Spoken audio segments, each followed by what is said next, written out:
You ever get those ridiculous social media scams where people pretend to be somebody you're friends with and tell you you can make a lot of money? I know I do. It's why I'm very excited to partner with today's sponsor, Aura. Aura is an easy to use app that essentially packages a bunch of services to stay safe online all in one. Aura protects you from scammers and hackers. They scan the web for all sorts of data leaks and alert you as soon as they find anything. Aura is like the offensive line for a quarterback, consistently offering you protection from suspicious and malicious activity. They have a VPN built in that keeps your browsing history and personal information safe and encrypted. They'll even alert you if someone's trying to open up a credit card or a loan in your name. Did I mention they protect all your devices from viruses, malware, spyware, and any other things so the bad guys can't break in? Aura can even manage what your kids do on their devices. You can set limits and restrict them from specific apps. They have a password manager as well, so you don't have to rely on an outdated Rolodex or that sticky note that's been on your desk forever. There are apps that do all of these things, but there isn't one that tackles everything the way Aura does, which is why I say Aura is a 5-man offensive line and you're the quarterback. So head on over to aura.com/JKB. You can find it in the description and start your free trial today.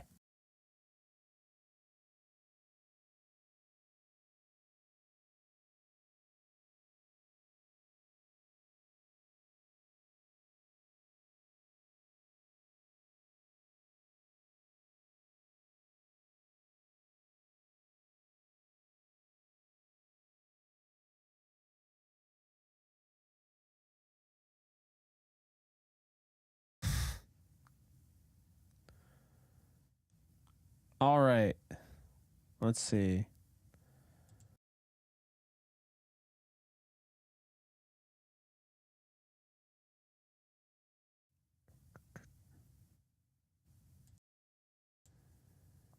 Okay. Yeah, sorry about that, guys. The audio, I don't know. I don't know what to make of anything, right? What can you make of anything right now with the Rams and everything? I'm calling it a reboot, a soft reboot. Les Need will call it a remodel. I'm calling it a soft reboot. That is what we're watching. The Rams are soft rebooting their franchise like they are a cinematic universe, essentially. That is why I had some fun a little bit with the graphic I made for the show. Jalen Ramsey and Bobby Wagner turning to dust. Look, absolutely love both of them. Wouldn't have done this if it were me, but this is where we're at. Okay.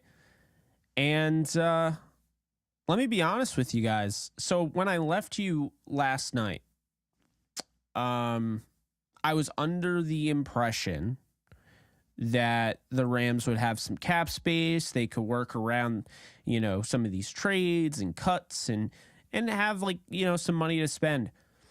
No, that's not the case. That's not the case at all. Actually, I dove into it and I found that the Rams are actually not in a good position at all. And they're looking entirely at 2024. So the stuff we were talking about last night, if you were in that stream, thank you so much. That stream did very well for being super late and super long. It was like over 2 hours. So really appreciate that. But no, I did some research here. I'm going to bring it up or talk about it. I'm not going to bring I don't have the research in front of me, just like notes, right? So here is what I came to the conclusion of. Okay. When you look at what the Rams are doing, it's all looking forward to 2024. Ramsey, I believe, is 100% getting traded this week. He had some cryptic stuff coming out. He had the tweet, the Allen Iverson tweet, at the press conference, basically saying he understand, he'll be fine wherever he goes, whatever. And then he had another tweet. So my guess is that they told Jalen Ramsey it's getting close and to prepare and, brace himself for it. It doesn't look like he wants to leave from how Ian Rappaport kind of, made it sound. It looks like, Ramsey doesn't really want to leave. And it feels like this is more Rams driven. And I disagree with it entirely, but I see exactly what they're going to be doing is they're focusing on 2024. Whether you agree with it or not, I figured it out. That's what they're doing. So what can they do? Okay. What can they do this year? What are we looking at this year? What's the damage this year? Well, if you release Leonard Floyd, you release Bobby Wagner, and you trade Jalen Ramsey, all of that has to be done before June 1st. And the reason for that is because the Rams have one goal in mind. They're trying to get rid of these contracts. They're trying to get them off the books so they have as much money in 2024 as possible. So no, they are not, unlike what we were talking about, unfortunately, they are not in all likelihood going to wait until post-June 1st. As we know, that you can only have 2 post-June 1st moves. The Rams are going to avoid doing that because they're looking ahead. So a restructure of Cooper Kupp, a restructure of Aaron Donald, a trade of Jalen Ramsey, a Bobby Wagner release, and a Leonard Floyd release, all before June 1st, would put the Rams at $16 million in cap space, which isn't much at all. If we really think about it, it's not a lot. If Aaron Donald doesn't restructure, then you're looking about $9 million. And if Cooper Kupp doesn't restructure, you're barely going to make it under the salary cap. So one of them is going to have to restructure, and that's what's going to have to happen. Jalen Ramsey, I really believe, is going to be traded. I talked about a little bit, throughout the year on, Believe. I said, look, there's a chance Ramsey might not be coming back, and I didn't want to believe it, but it was something I was told early on, and sure enough, it doesn't look like he's coming back. It absolutely feels 100% like he's getting traded, whether it's tomorrow or the next day, or it's in a little bit, I don't know. But he's getting traded fairly soon, I would imagine. It's going to be this week. It's going to be this week. And so the reason I say soft reboot instead of remodel or rebuild or whatever is because Aaron Donald still resides on this roster. And so does, of course, Matthew Stafford and Cooper Kupp. If this was a rebuild, if this was a full-on teardown, those guys would also be leaving.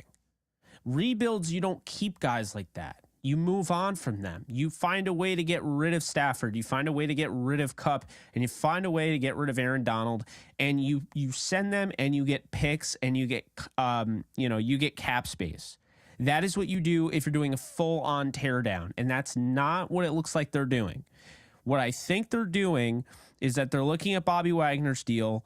First off, Bobby Wagner was told the deal ahead of time. This is what we're looking at. We're looking at 2024. We know you want to win, right? You're getting late into your contract. You're getting late into your career here at 33 years old, and now you want to win. So here's how I'm seeing it, is that Bobby Wagner most likely wanted out more than the Rams wanted him out. So I think Bobby Wagner and the Rams mutually parted ways because the Rams' ideology right now is that they've had the wake-up call. They know that they can't continue to build teams like the way they're doing. So they went all out for one ring, essentially, and now they're going to try to build a team, not from scratch, but a team that's going to be more dynasty-driven than just going after one Super Bowl. So Bobby Wagner has every reason to want to leave that scenario, in my opinion. And now you think about it, you look at it, you're like, okay, so Bobby Wagner left.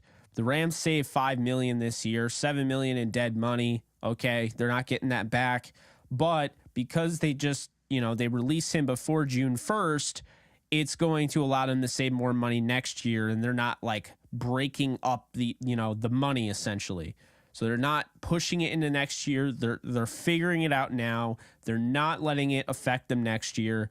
They're going to have about $3 million in dead money left over next year for Bobby Wagner. So that's good for them. And then you look at Jalen Ramsey. And this is the one that stings. But unfortunately, the Rams cannot trade Jalen Ramsey, post June 1st if they want draft picks in 2023. So you can't. You can wait to make a trade June 2nd, but you cannot say June 2nd, I'm going to make this trade announce it to the league way ahead of time, saying it'll take effect, and have it be picks that are in this draft. If you waited until June 2nd to make that deal, then Jalen Ramsey would only be able to be traded for picks in the 2024 NFL draft. And I believe that the Rams are honestly kind of over this whole F them picks thing. I think they've gotten fatigue from it. I think they were going to keep it rolling as long as they kept making the playoffs, and they didn't. And so now they're using this as an excuse to kind of just, like a soft reboot. Like I said, think about Daredevil, right? If anyone, knows about Daredevil, it was a great Netflix TV series. It had 3 seasons. The 4th season is never going to happen the way that Daredevil on Netflix to be. But there is going to be a 4th season, and it's still going to have, the characters are still going to be well aware of what happened in the past in those, Wilson Fisk, Daredevil, etc. They have made that clear, Disney and Marvel Studios. So my point in comparing this is that Daredevil essentially is a soft reboot. Daredevil Born Again is a soft reboot of their franchise. So Daredevil, now that it's in the MCU, is like that, okay? So now think of it like the Rams. The Rams are still the Rams. They still have players there. They still have a history, but they're doing a soft reboot in that they're getting rid of key players, but they're going to be kind of restructuring their look, essentially. Now, again, I don't agree with this. I don't. I really don't agree with it, but this is what I'm telling you is happening. I'm trying to be real with you because I feel like I figured it out, is that it's all about 2024, and that, the Rams are most likely going to get rid of Floyd, as well as they're 100% going to trade Ramsey now, I believe. I don't think this ends well. I think... I'm not going to say it ends poorly like for Ramsey or anything, but I don't see him coming back. I think they're going to trade him even though he doesn't want to leave. And then Leonard Floyd, I think, is going to get cut. It's going to put the Rams in a weird spot because they need pass rush help. So I don't know what they're going to do there. Cutting Leonard Floyd only saves $3 million. You incur over $17 million in dead money.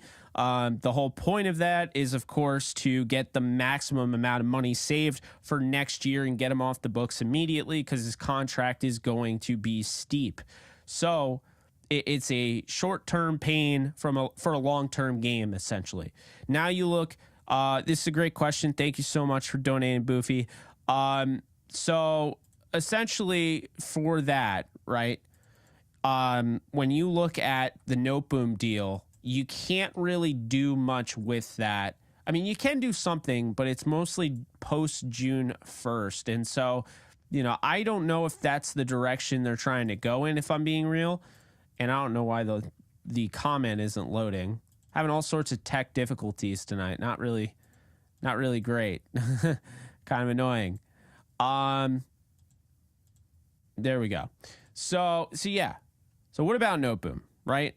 Well, here's the thing with Noteboom, is that Noteboom essentially is going to be a guy that they look at getting rid of in 2024. Barring something crazy happening, I think he'll be on the roster. Jordan Rodriguez said she thinks he's going to be on the roster. He's probably going to be on the roster. So that's not a guy that I would expect to see cut, okay, or traded. He's coming off a torn Achilles. We need to be realistic. I know it sounds easy to just say, oh, yeah, trade him, whatever. It's not that simple. So when I look at next year, this is what I see. 2024, Bobby Wagner's cap hit goes down to $3 million next year because he was released pre-June 1st. That's going to save them $9 million in 2024. Okay? The second thing, Leonard Floyd, getting rid of him pre-June 1st is going to save the Rams $10 million in 2024. So now you have $19 million saved. I have a restructure of Matthew Stafford at $22.3 million next year. So now, you're up to what? Over $40 million. So you're over $40 million there. Restructure of Cooper Kupp saves you about $10 million. Jalen Ramsey, his amount of saved dollars, essentially. Could have said that better, but $15.3 million, Jalen Ramsey's cap hit, or cap penalty, so to speak. The Rams released Joseph Noteboom to save $11 million. And then the Rams release Allen Robinson to save $10.1 million. Aaron Donald retires. Now, I'm not saying he's 100% retiring, but I wouldn't be surprised if he retires before this season, and I definitely wouldn't be surprised if he retires next season. And if he retires next season, then the Rams would have to pay him $5 million because the roster bonus that he's going to get kicks in this March. So this March, his 2024 roster bonus kicks in. It's why the Rams had to pay Whitworth post retirement. They'll have to pay Donald. So they'll pay him $5 million. They'll end up saving $29 million if he retires next year. And then you release Brian Allen to save $5.4. And essentially, if that's the case, then the Rams are at $103 million in cap space in 2024. That is not considering signing anybody in free agency in 2023. That's not considering extensions. That's not considering much at all. Okay. That's not even considering like draft and stuff like that. So that is a rough guesstimate. As of right now, the Rams can save $122 million next year if they do what it looks like they're doing this year. Plus they release Robinson, Noteboom, Allen, and they, of course, restructure Stafford and Kupp. Donald retires. That is how that works.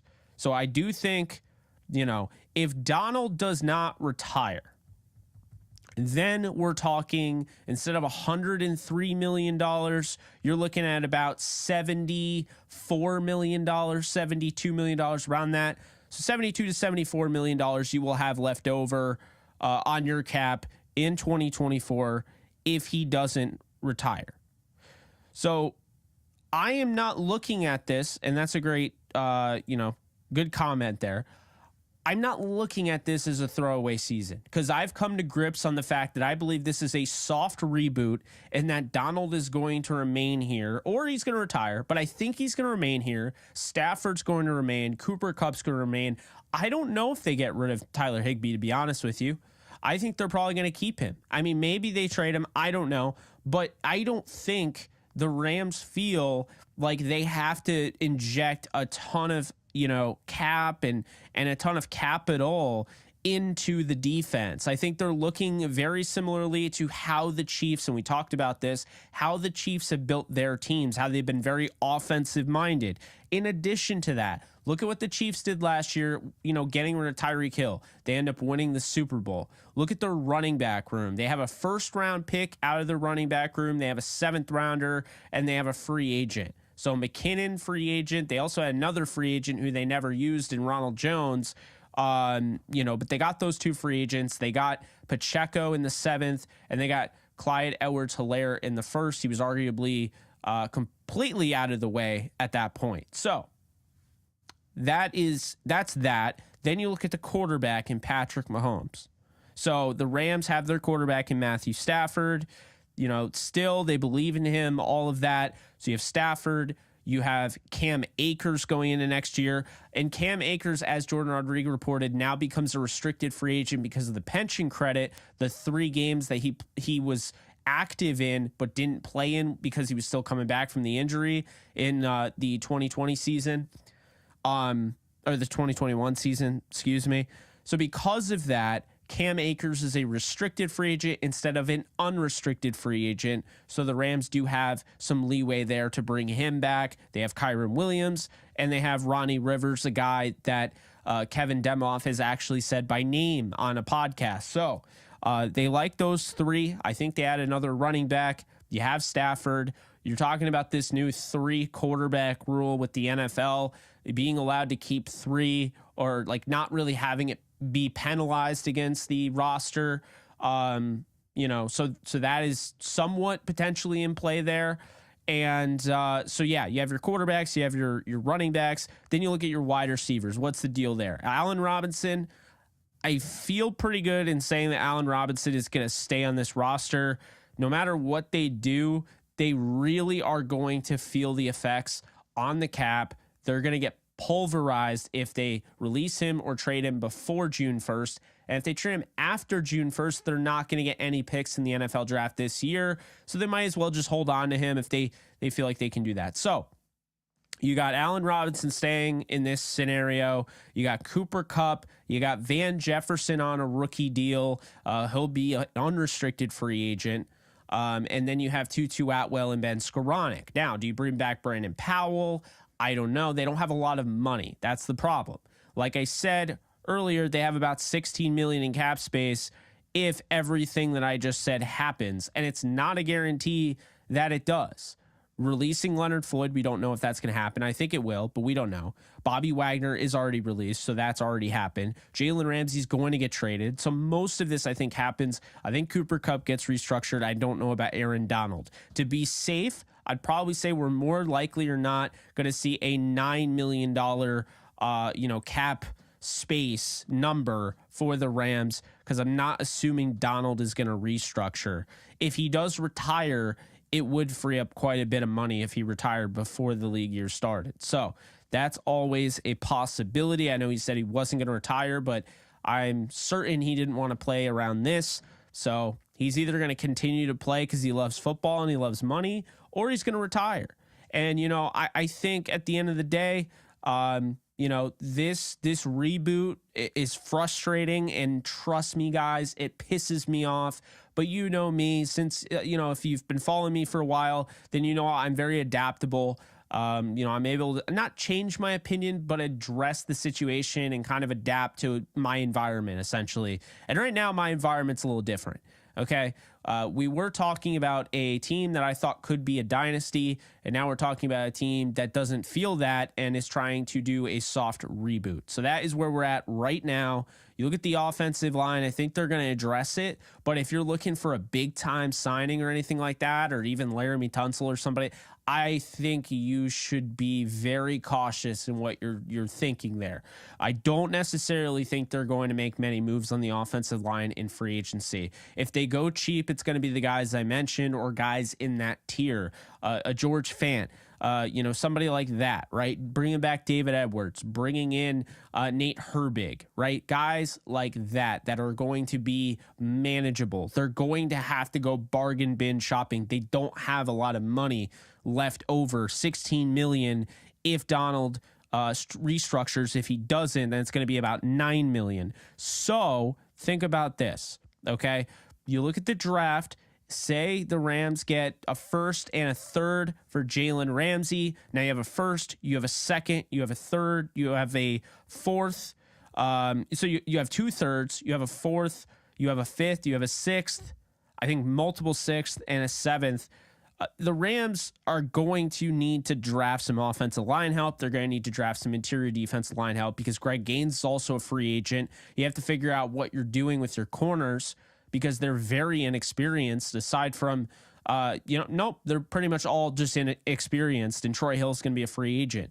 So basically, going back to the whole Chiefs analogy, as I just completely threw word salad at you for a second there, the Chiefs analogy makes a lot of sense. The idea of kind of trying to be them, because they focus so much on their offense. They have a big contract in Chris Jones, kind of like Aaron Donald on their defense, but you look at their offense and they've done a lot, and not necessarily too much either, because they got the Tyreek Hill contract off the books. They have a fairly cheap running back room. Then you look at their wide receivers. They paid Juju a prove-it deal, right? They got, Marquez Valdes-Scantling. These aren't guys that are breaking the bank.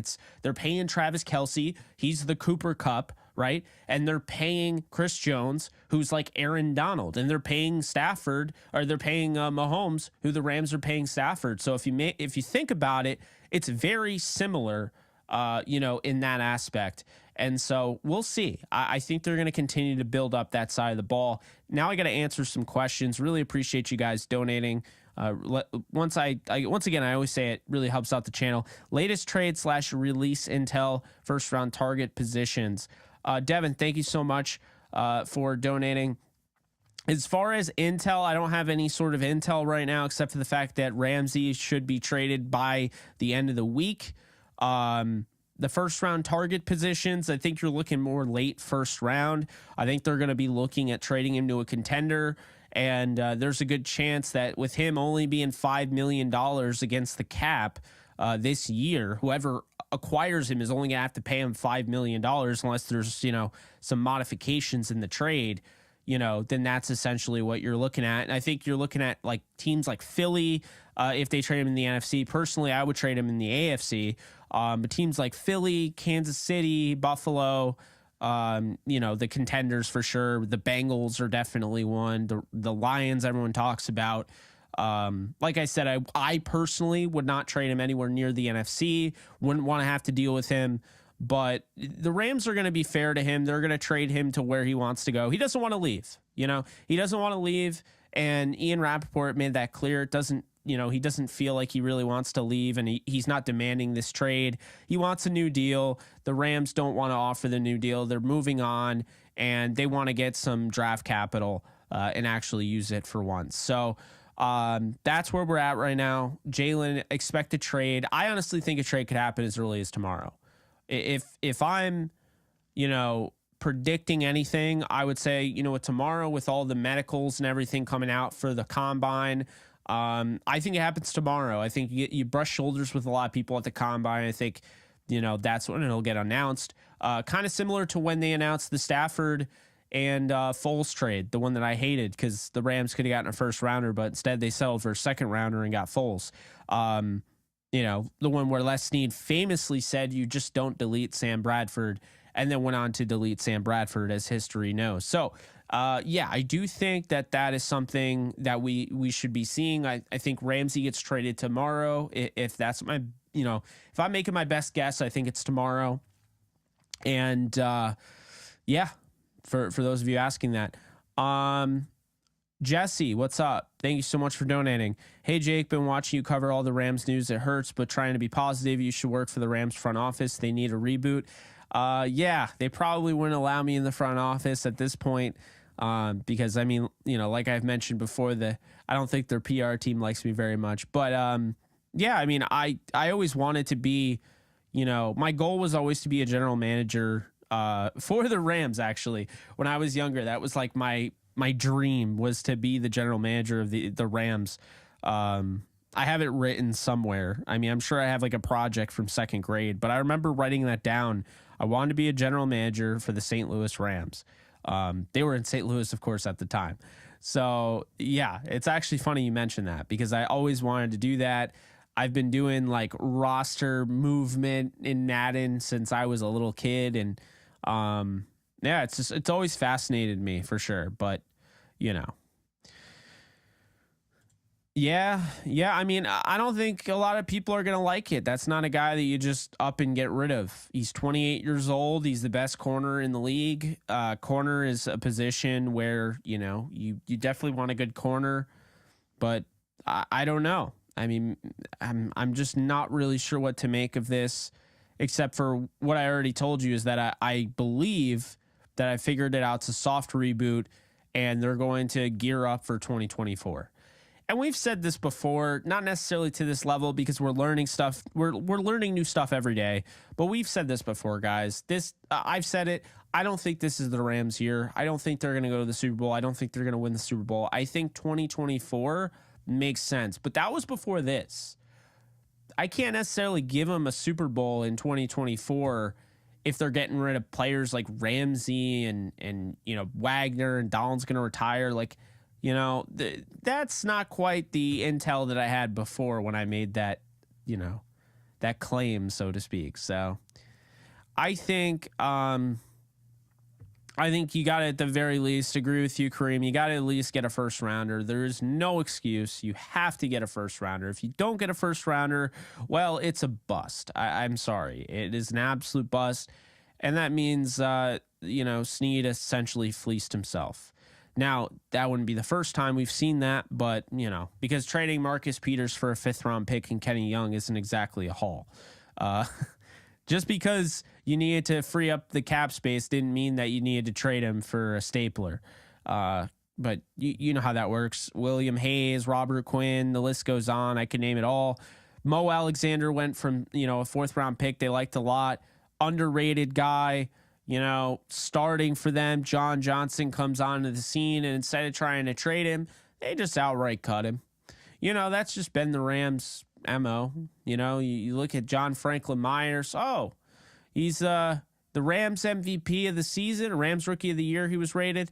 And, he sacked, strip sacked Tom Brady in the Super Bowl. Yeah, that's a guy that we should definitely cut. They've made some very, very puzzling roster moves, including, and I loved Alec Ogletree, but when they signed Alec Ogletree, it didn't make any sense because it didn't feel like they were really that invested in him. And then sure enough, not long after they trade him to the Giants and they get nothing for him. I mean, some of the trades they've made are just absolutely downright terrible. Like you could say, oh, well, they got Alec Ogletree's contract off the books. But it's just like, yeah, okay, but here's what they did. Alec Ogletree's a guy, he was the first contract extension of the McSnead era. Okay. He was the first contract extension of the McSnead era. And, oh, you're only getting audio in your left ear? All right, 1 second. Let's see.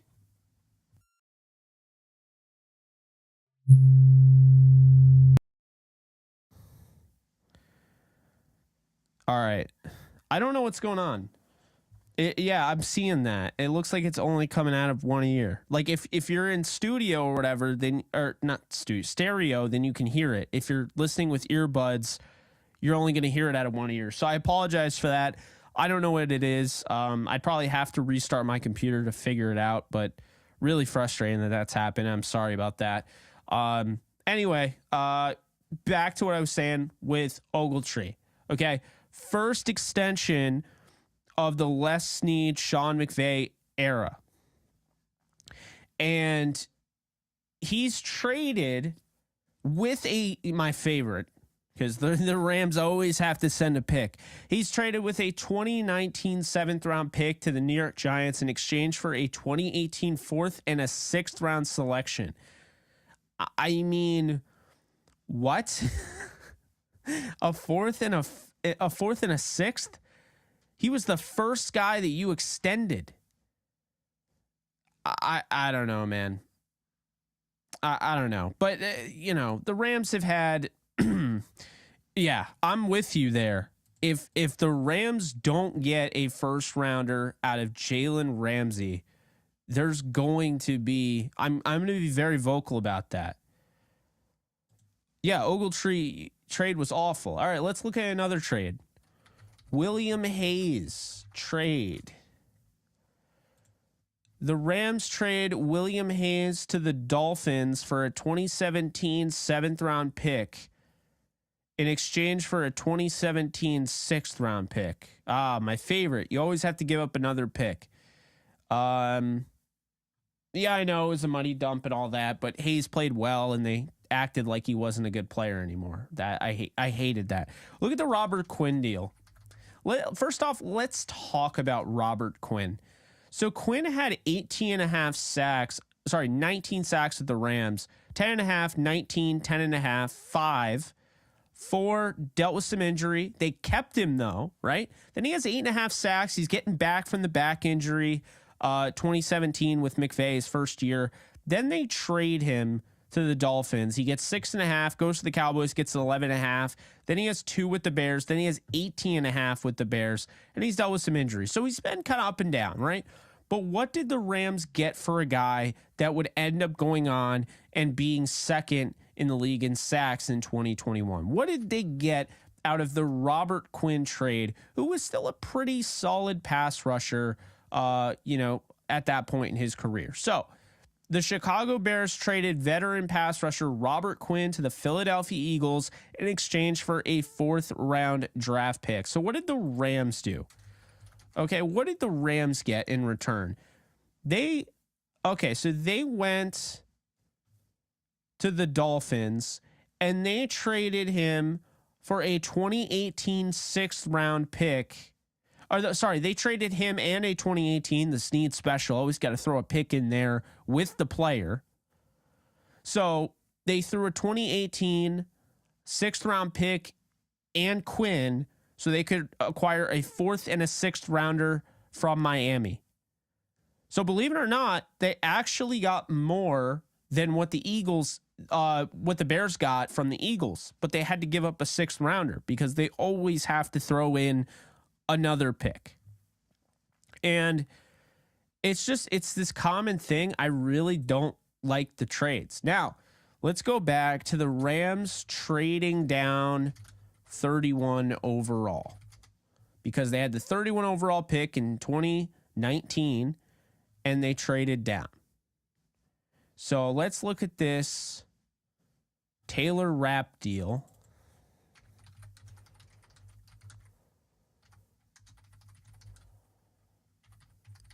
I want to see the full details on this. I remember PFF came out with why the Rams can't afford to lose Taylor Rapp in free agency. Like, bro, I don't know if the Rams can actually sign anybody in free agency. Maybe some of the exclusive rights free agents and maybe, Matt Gay, but they're not going to bring back Taylor Rapp would cost more than they have in cap space. That's the problem. But anyway, so the Rams. Okay, I guess it's not going to show the trade.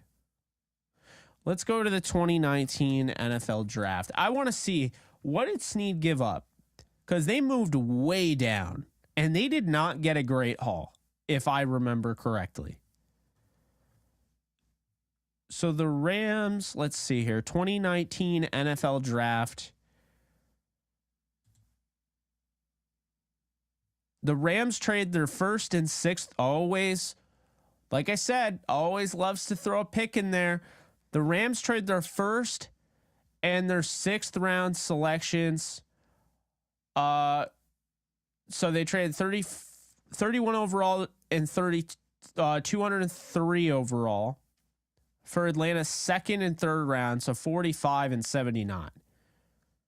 So, I mean, it's not as bad as I remember it being. I thought they traded way down. 45 isn't bad. You move down 14 spots. You get a 79th pick as well. I mean, I don't know. I'm curious what you guys think about that.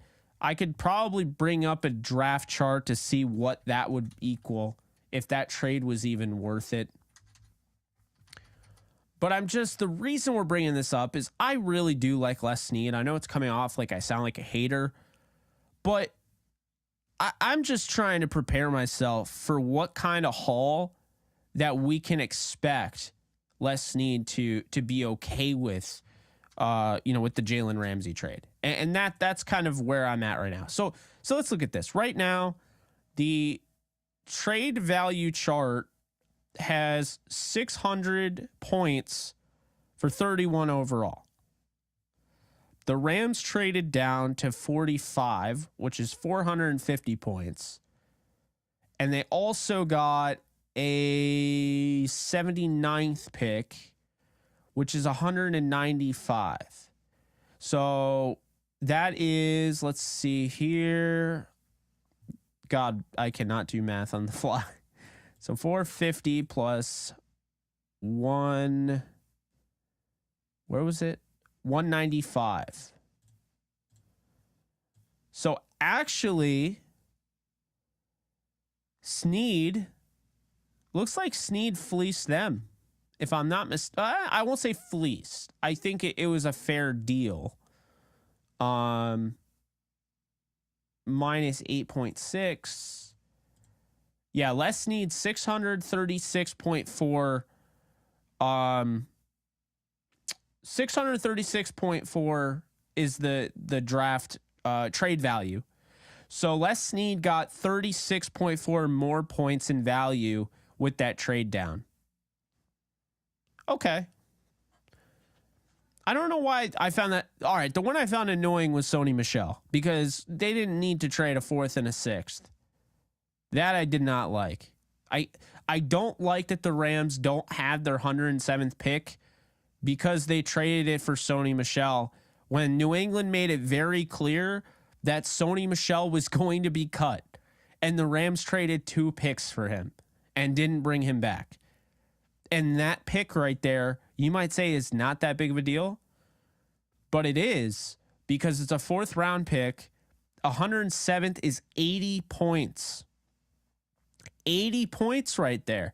I mean, that's pretty decent value. So, and also, I mean, that 4th round pick probably cost him Christian McCaffrey, even though, let's be honest here, they wouldn't be able to keep Christian McCaffrey as it stands right now. So the way it is right now, the Rams have 540 points in that 36th overall pick. And in the 69th pick, the Rams pick 69. Nice. The 69th pick, the Rams have 245 points out of that. They don't have a pick in the 4th round yet. I believe they're going to be rewarded with compensatory picks soon. They have 2 5th rounders. They have 1, 2, 3, 4 6th rounders, and then they have 1, 2 7th rounders. Did they really not get a 4th round pick? I thought they did. I'm going to look at this, see if maybe I'm missing something. Okay, I don't think it's been announced.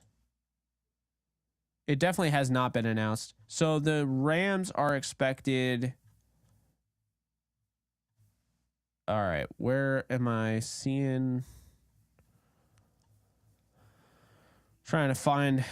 All right, the Rams are expected to get 2 in the 5th round, 1 in the 6th, and 1 in the 7th, according to NFL.com. I thought they were going to get a 4th rounder. I mean, I'm going to be honest with you. I think I do not like comp picks. I think they've ruined the value. Yeah.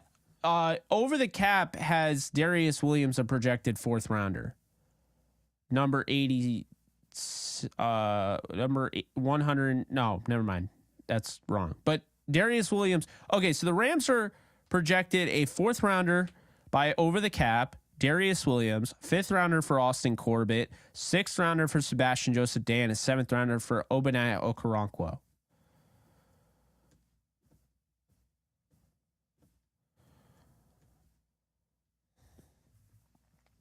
Yeah.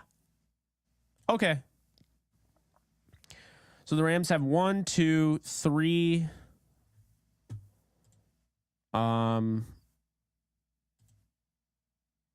Why do they have? I mean, I got to bring up Rams draft picks 2023. It's hard to keep up with all of these. So let's look here.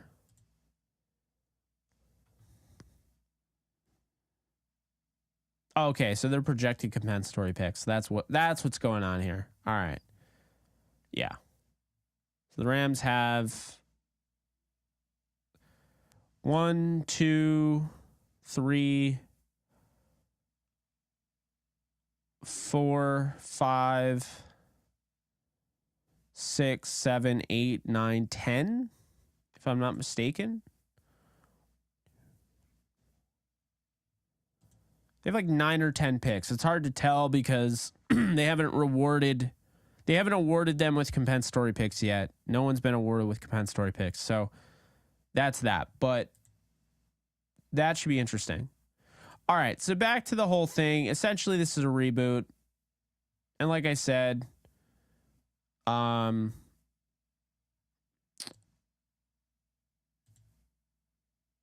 So like I said, the soft reboot, as long as AD doesn't retire, then it's going to be Aaron Donald, Matthew Stafford, and Cooper Kupp is like the big 3.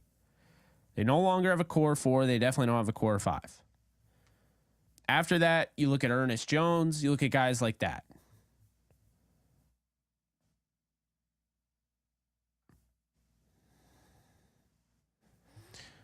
I got to use my Stream Deck more. I started typing away and I'm like, no, you have this powerful Stream Deck in your hands. Stop doing the extra mile. All right, here we go. So the Rams, looking at their depth chart, Stafford, Wolford will be a free agent. I don't think he comes back. I do think Perkins comes back. Akers, Kyron, Ronnie Rivers. Allen Robinson, I think, stays for now. Lance McCutcheon, Jacob Harris, J.J. Koski, Ben Skoranek, Van Jefferson, Austin Trammell, Cooper Kupp, Tutu Atwell, and then Brandon Powell is a free agent. So actually everybody in the receiver room is under contract except for Powell. Offensive line, you have Noteboom, R. Curry, Tremaine Ankrum, Brian Allen, Logan Bruss, Chandler Brewer, Zach Thomas, Rob Havenstein, and Alaric Jackson. You got Coleman Shelton, Ode Ibushi, Matt Skura, Tyan Secchi, David Edwards, all are free agents. Tight ends, you have Tyler Higbee, Bryson Hopkins, and Jared Pinkney, all under contract.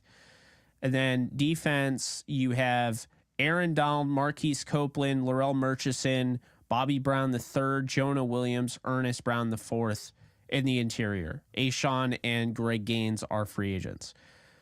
The outside linebackers, right now, Leonard Floyd, but if you get rid of him, then it's just Daniel Hardy, Michael Hoyt, and Keir Thomas. Obviously need to get some beef there. Then you look at the inside linebackers. You got Ernest Jones. Traven Howard can be brought back. I believe he's an exclusive rights free agent or restricted free agent. Then you have Christian Roseboom, Jake Gervais, and Jake Hummel. So definitely need to draft another linebacker or sign one there. Then corner with Troy Hill set to hit the market. You got Darion Kendrick. You have Jacoby Durant, Robert Rochelle, Grant Haley, and Sean Jolly. Jalen Ramsey is likely going to be traded. I give it a 100% chance, honestly. I hate it. I hate to admit it, but I think he's gone. Nick Scott, Taylor Rapp are both free agents. David Long Jr. is a free agent. I don't think David Long Jr. will be back. So there's a lot going on here. There's going to be a lot of turnover for sure. A lot of turnover. But the reboot, you're now, who are your faces of this franchise that's being soft rebooted? Stafford, Akers, right? Havenstein is one of those faces. He's getting paid a lot of money. Cooper Kupp, obviously. Depending on things, Allen Robinson could be. Aaron Donald. If Leonard Floyd stays, obviously Leonard Floyd. Ernest Jones. Potentially Jacoby Durant and Michael Hoyt. Those are going to be like your guys.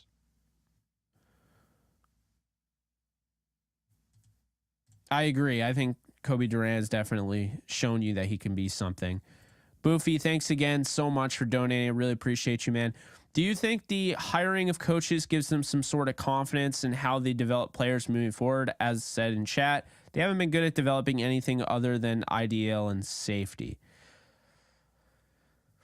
Is that true, though? I mean, I don't know. I think they've done a nice job developing offensive linemen, whether people want to admit it or not. Chandler Brewer looked actually really good. He came into his own when he got a chance. Alaric Jackson is a UDFA, did not get drafted, and has looked really good when needed. Noteboom looked good before he had to take over as the guy. Brian Allen, they turned into a Pro Bowl center. I mean, whether you want to admit it or not, they did. Edwards was playing well before the concussions. Tremaine Ankrum. R. Curry has some work to do, but I think they've done a decent job developing those guys. Ben Skoranek looked good last year, developing him. Atwell started to really kind of turn a corner, when he started to get more playing time. Van Jefferson has been developed. Cam Akers, the guy we saw at the end of the year, looks like he's been developed. Kyron Williams, we'll see. Ronnie Rivers, we'll see. And then, Hopkins has taken a while. So, I mean, yeah, for sure, tight ends, although Higbee's developed. And then you look at Durant, kind of took off. I mean, Robert Rochelle, there hasn't been much development there. Would like to see more, except for just special teams. Fuller, 6th round pick. So, I mean, there's a lot all over the place. Michael Hoyt, the pass rusher. I don't think anyone thought this, but, anyway. So yeah, I mean, I think there's more to it than that.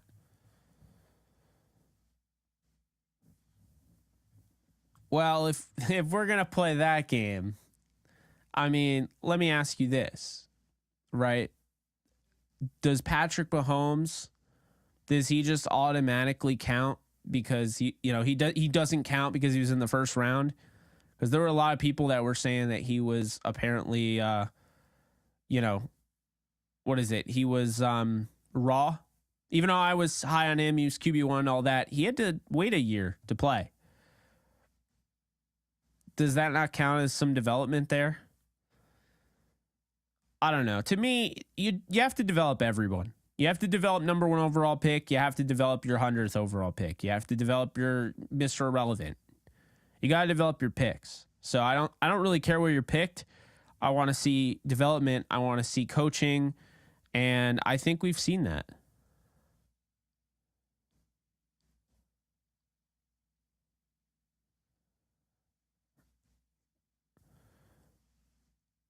Yeah, I don't know why the audio is on one side. I apologize for that. I hope it doesn't sound any different for people who are listening to it in just a stereo format. I'm not sure how to fix it. That's the problem.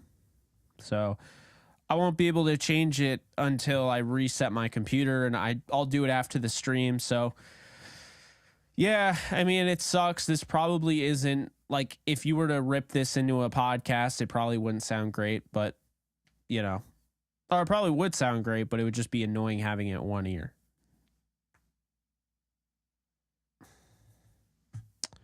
Again, I don't know why it's doing that.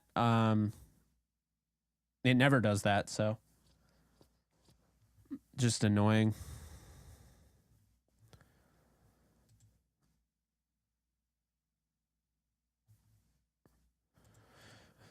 Thank you, Nolan. Yes, I have 214 people in here. You guys are awesome. It's only 10:22 on the East Coast, and we're kicking ass. So if you guys could please do me a favor and hit that like button, also known as the thumbs up button. If you're on mobile phone, well, this is how it looks. I'll bring it up right now. I'm getting an ad. I don't know why I'm getting an ad. Okay. Yeah. So until YouTube figures this out, you cannot hit the thumbs up button on this screen. So you have to hit this X with the chat, and then you can hit the thumbs up like that. So I don't know why. I don't know why that's the case, but that's where we're at right now. Is that YouTube, for whatever reason, has not gotten with the program, has not gotten the message that, hey, look, when we're in live chat, we can't hit the thumbs up button. Guess what automatically comes up? The live chat. So, yeah, incredibly frustrating. Yeah, that's what I'll say there. Let's see.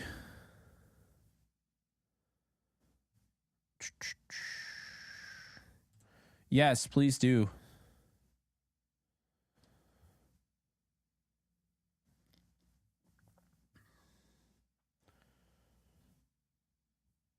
What is this scissor? Oh, I can create a clip. I can create a clip live.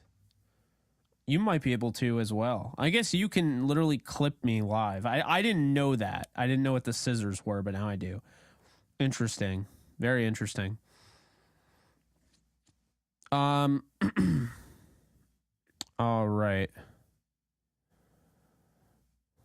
What's up? So guys, also, if you could do me a favor, I know I ask you for a lot of favors. I'm probably running out, but if you could do me a favor here on this, I don't actually know if it's, I don't even know where to find it. Where did they move the bell icon to? I was going to say hit the bell icon. You'll never miss another live stream, and it will tell you. And if anyone's having issues with the live stream, you should probably go to your settings and check out to see if you have alerts on for YouTube. I've gotten that hey, Jake, why am I not getting alerts? I have your alerts on. You know, sometimes you have to give the app, you know, you have to give the app permission to do it. So, yeah, it doesn't come up for me for some reason. Probably because it's my account that I'm on. Maybe if I was on a different account.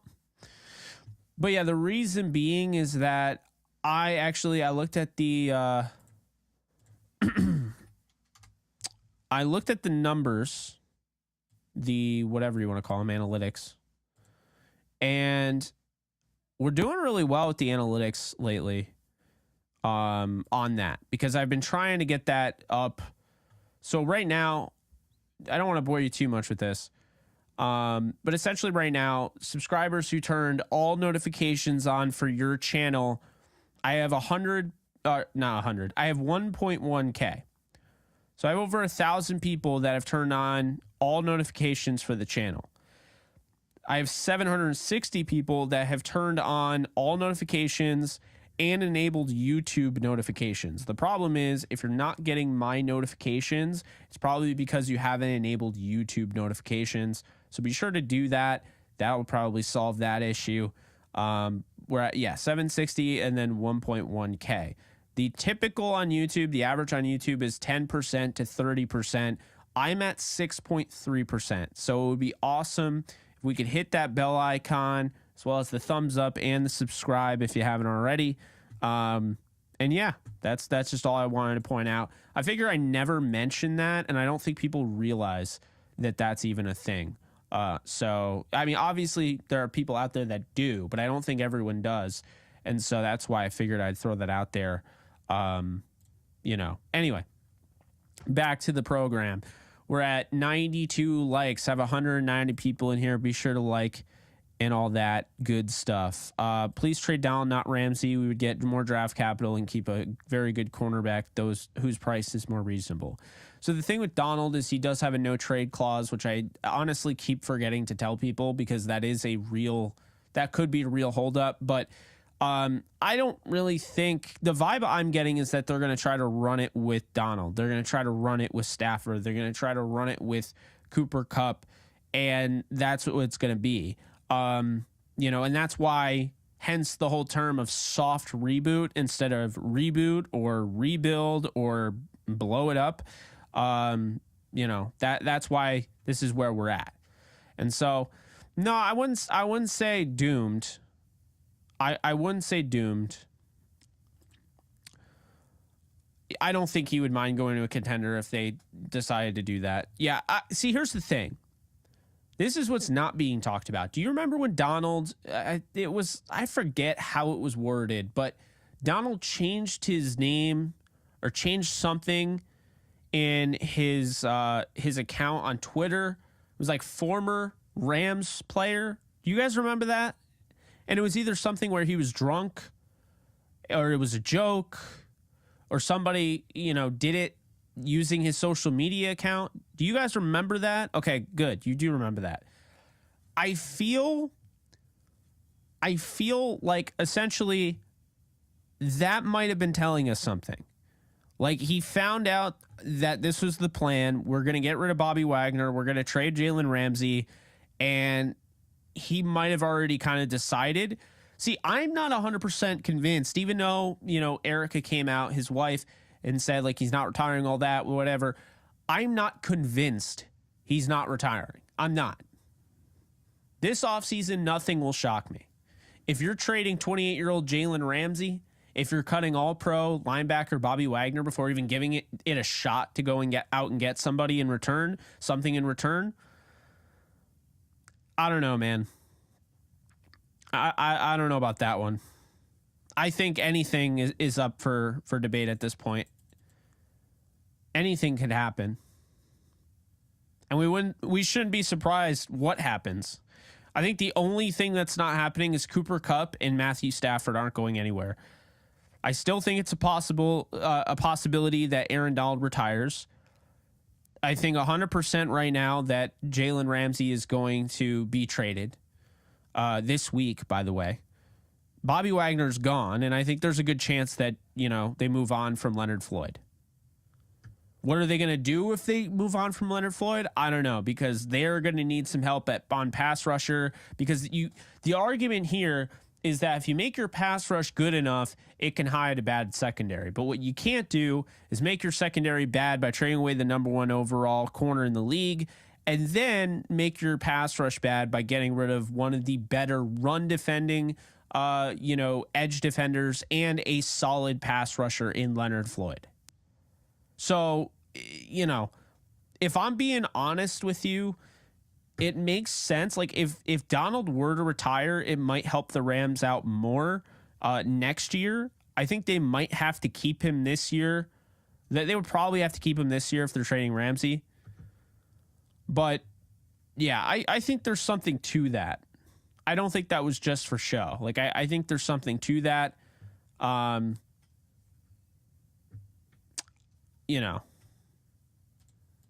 Well, I don't think their goal is to blow it up. I'm saying if Donald does walk, if Donald does retire, then it kind of changes things, right? Right now, they're under the assumption, or I don't know, but probably under the assumption, like, okay, if Donald stays, then this is a soft reboot. We're reallocating what we use to get, Jalen Ramsey. We're reallocating that to get other players. But I don't know. Thank you so much, Fire Poet, for, I can't even talk right now. Thank you so much for donating. Really appreciate that. And I'm concerned for the team morale as well. I think you can only go so far before you're labeled as that team that's just, you're in, you're out, you're in, you're out. I mean, look at Marcus Peters was traded mid-season. Jalen Ramsey now, it doesn't matter how good of a player you are. If this team, wants to trade, I don't know. There's a lot of trades. I don't love it.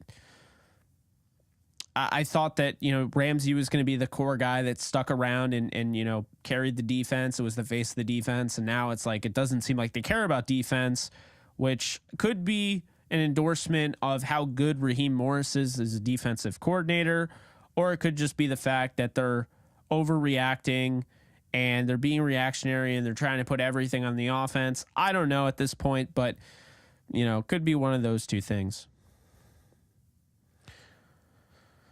I would 100% put my name on any take that if Donald does retire, Greg Gaines or A'Shawn Robinson, either of those will be a Ram next year. 100%. If Donald retires, Greg Gaines or I'll put an and or there, and or A'Shawn Robinson will be back for next year.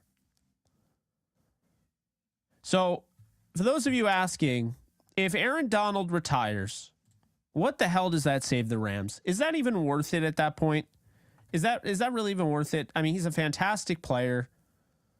Should you even want this? Probably not want it. He's still a fantastic player in his own right. But if Donald retires, his cap hit this year is $26 million. It's actually the lowest of his entire contract, believe it or not. So if Donald retires at $26 million cap hit, the Rams have to pay him $15 million of a roster bonus that kicks off March 16th. It's guaranteed. So that's $15 million he'd be on the hook for. The Rams would be on the hook for if he retired after that. That would be a very, very bad move. The Rams would not be happy if he did that. We'll just say that. But $13.5 million salary fully guarantees on the 17th. His roster bonus is paid on the 15th. So basically, this is in 2023. If Aaron Donald retires, he's guaranteed the 2023 roster bonus and signing bonus. So the bonus here in 2023 would be $8 million. So the Rams would save $16 million. That's wrong. $18 million. Yeah, the Rams would save $18 million in cap space if Donald retired. That's what they would be at. They're not getting all 26 million back because they've already paid out. They're paying out 8 million. That's guaranteed. Donald gets that. So the 8 million signing bonus. Yeah. So Donald gets that 8 million. Or it was already paid out, I believe. Guaranteed at signing. Yeah. So yeah. He's already been paid that. So, yeah, the Rams would save $18 million if he retired.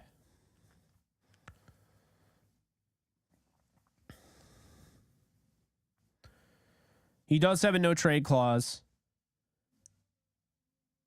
And that's pretty much the only details that really matter at that point. Almost at 100 likes. Be sure to hit the thumbs up button if you haven't already. Do you see us going into this year with Durant and Kendrick as our starting cornerbacks or making a move in the secondary? I think they would draft a corner. They'd get younger at the position, I believe. That's what I see. I can't see them rolling with Kendrick. I can't. I think they would draft a corner. All I can tell you is that this mock draft is going to be a lot of fun. As I get more and more into the draft, it is going to be a blast. Still on the running backs, I took some time trying to keep myself away from burnout. So I took some time to myself. I'm back on it. I'll be watching the running backs and try to finish them up tonight. Probably not finish it, but, we'll get a good idea. I think I'm probably going to have to lower the number of videos that I was going to do, like the YouTube shorts I was going to do for each prospect. I think for each position, I'm going to do like a top 10. So, that's where that stands. And then I'll have my Rams video doing the tier list of prospects at each position. So I'll have that out soon. And then we have an interview coming out tomorrow, another offensive lineman Alexis and I interviewed. So we got some stuff. We'll be recording the Believe in Rams podcast at some point this week. So look out for that. And I'll be going live, keeping you guys posted because, it's going to be a really busy week. I think it's going to be very transformative. I mean, as sad as it is to trade away a guy like Jalen Ramsey, and trust me, I freaking hate it. It's going to be transformative. It's going to be massive. It's going to be a big move in Rams history. I mean, this is not something to take lightly, so that's where we stand right now.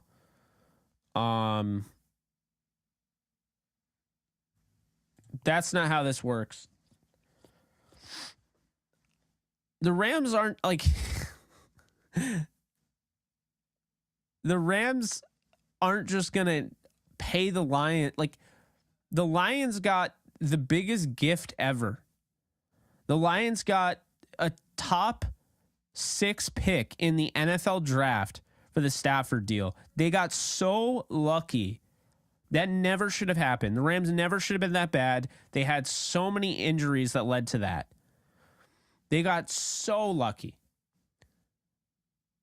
The Rams are not just going to be throwing Jalen Ramsey over as like a gift to the Lions. The Rams don't owe the Lions anything. It doesn't work that way. They paid the price for Stafford. That was not a bargain by any stretch. The Rams had to pay money for Stafford. They had to pay big time money. They had to trade away Jared Goff. They had to trade away multiple first round picks. I mean, it's not as simple as that. It's just not. I wouldn't say they ripped off the Rams because it worked out well. But it's definitely not. Yeah. I think Kang would destroy Killmonger, but I like Killmonger. I think Kang would absolutely destroy him.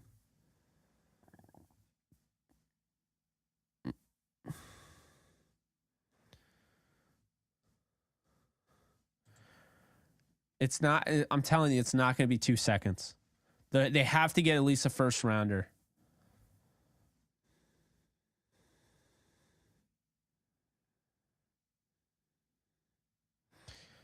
It's not even a guarantee that the Rams end up with Caleb Williams. Keep that in mind. And they're definitely not tanking. Yeah, I think Robert Woods is going to want to go to a team that's planning on trying to win.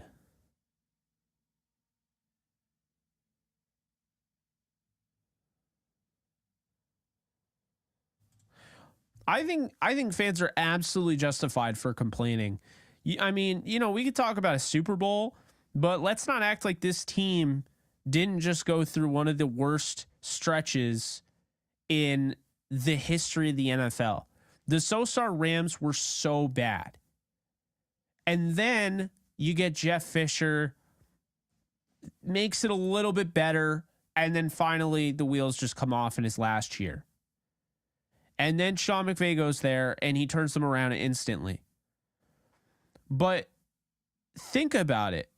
And this is my biggest thing. This is why I side with fans that, in my opinion, this is why I side with fans that do complain about this. Because I think every fan has the right to complain about their team being bad. Because think about it. You watch them from September to January, and then you have to wait it out all over again. It's a long off season. You just watched a 5-12 team with Super Bowl, like everyone thought they were going to be at least a Super Bowl contender. They had Super Bowl aspirations. They had repeat. They had run it back. And you just watched them go 5-12. And now, this offseason, it's not, can't wait to get back out there with the same squad and run it back and be healthy and just add on to this. No, it's we're going to trade Jalen Ramsey. We're going to cut Bobby Wagner. Yeah, I think fans absolutely have every right to be upset about that.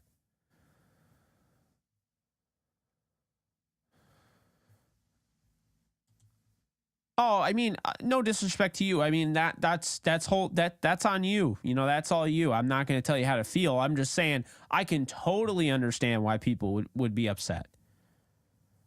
I can totally understand. And if the Rams don't get a first rounder for Jalen Ramsey, expect an outright, I think you're going to have people selling their PSLs for trading away Jalen Ramsey. I'm telling you that right now. It's going to happen, whether the Rams want to admit it or not. The Rams, what we now know is that the Rams aren't the geniuses like we initially thought. The Rams did something that no one had the balls to do. They went all in. You got to give them credit for that. They won a Super Bowl, okay? And now you could say now the payment is due, but it feels like they're just feeding into the media. Like the Rams absolutely could have restructured. I showed you guys. The Rams could have restructured. They could have kicked the can down the road. They could have absolutely restructured. And, if they did that, then they could have had about, $60 million in cap space with restructures. But instead, they want to, look and build an actual team. They want to build an actual team that's sustainable, that will be, a franchise win. And so, to me, it's a good sign for Sean McVay's future, because you wouldn't do that if Sean McVay was only coaching one more year. But, I mean, it's still frustrating.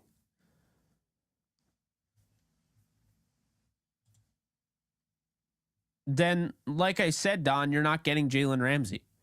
The idea that the number one corner in the league, who does everything exceptionally well, has won a Super Bowl, can literally be on any sort of number one receiver and lock them down. You can put him on an island. You can use him in bump and run. You can use him at safety, pseudo linebacker. You can blitz him. You can play him in run support. The idea of that, okay? The idea that he's not worth a first rounder when Jamal Adams got 2 first rounders in return for him is ridiculous to me. He's 28 years old. He's still in his prime. He's absolutely going to cost at least a first round pick. That's where we stand right now. If you do not want to pay the price of a first round pick, unless Les Snead absolutely is trying to get fleeced, if you do not want to pay that price, then you are not getting Jalen Ramsey. It is that simple. I could not make it any more simple. If Detroit Lions fans want the best corner in the league, they're going to have to give up one of their first round picks. I personally wouldn't trade them to Detroit. I wouldn't trade them to any sort of NFC team. Any of those NFC teams, unless they were giving me 2 first rounders. So I would need your 6th and your later on pick in the first round. That's what I would need if I was making this trade. See, another big issue with the Rams in this regard, they didn't hide anything. They did not hide this. The fact this leaked is a problem to me. They should have hid this. They shouldn't have gone all out. They should not have let this get out. They should not let teams know that they were shopping Jalen Ramsey. They should have hid this. This is not something that should have gotten out. That is a problem for me. This organization seemed to not let anything get out. Now all of a sudden we're seeing all this stuff getting out. I don't know what it is lately.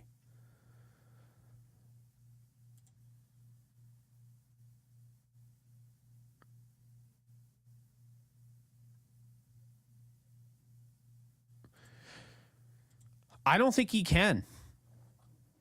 I don't know. And again, I really, really do like Les Snead. I like what he's done. I like having, a GM that's ballsy and willing to go out, even though I don't like normally the trades he makes when he's trading away players. But if he does not get at least a first rounder, I'd say if he doesn't get at least a first and a third, this is an absolute failure. And I think he will be on the hot seat if this backfires. Actually, he will be on the hot seat if this backfires. I think Sean McVay is safe, but if this backfires, man, if trading Jalen Ramsey, letting Bobby Wagner go, if this backfires, if they're not even competitive this year, I think Snead's gone.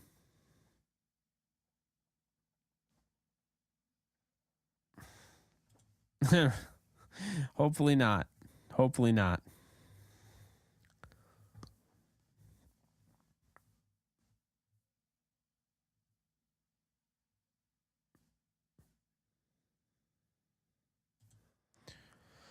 Yeah, no, when I say all in, because I also go against that narrative all the time. You guys know me. I thought that whole media narrative was ridiculous. They were just trying to diminish what the Rams did. But think about this. When you say all in, I'm not talking about the picks. I'm talking about the cap space. See, this is the common misconception is that it's all about the draft picks. It's all about, oh, they traded this pick and this pick and this pick. That's not the issue. The issue is that the Rams started doing things like adding voided years to deals to make them affordable, to free up cap space. And in return, they're taking hits later on.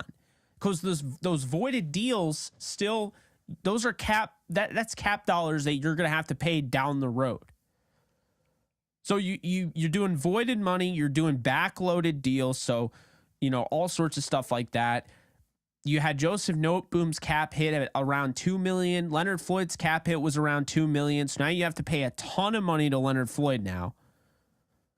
Because in order for it to equal the average annual value, you have to pay him a lot more since you started. His cap hits like $2.5 million his first year. There you go. So that's the problem. Is that the Rams didn't just go all in with picks, and I wouldn't even call it all in. They went all in with the cap. And you can manipulate the cap, but eventually the cap bites back. And you can say the cap's a myth, and to a degree it is. But come on. Let's be honest here. That's the issue. Going all in on the cap, not the picks, is why the Rams are in where they're in right now. So, again, I think they're going to come out fine out of all this. It's a small setback for a big comeback. They're taking the short-term L for the long-term W. That's what the Rams are doing. That is essentially why this is a soft reboot. I mean, think about it. That's essentially what's happening.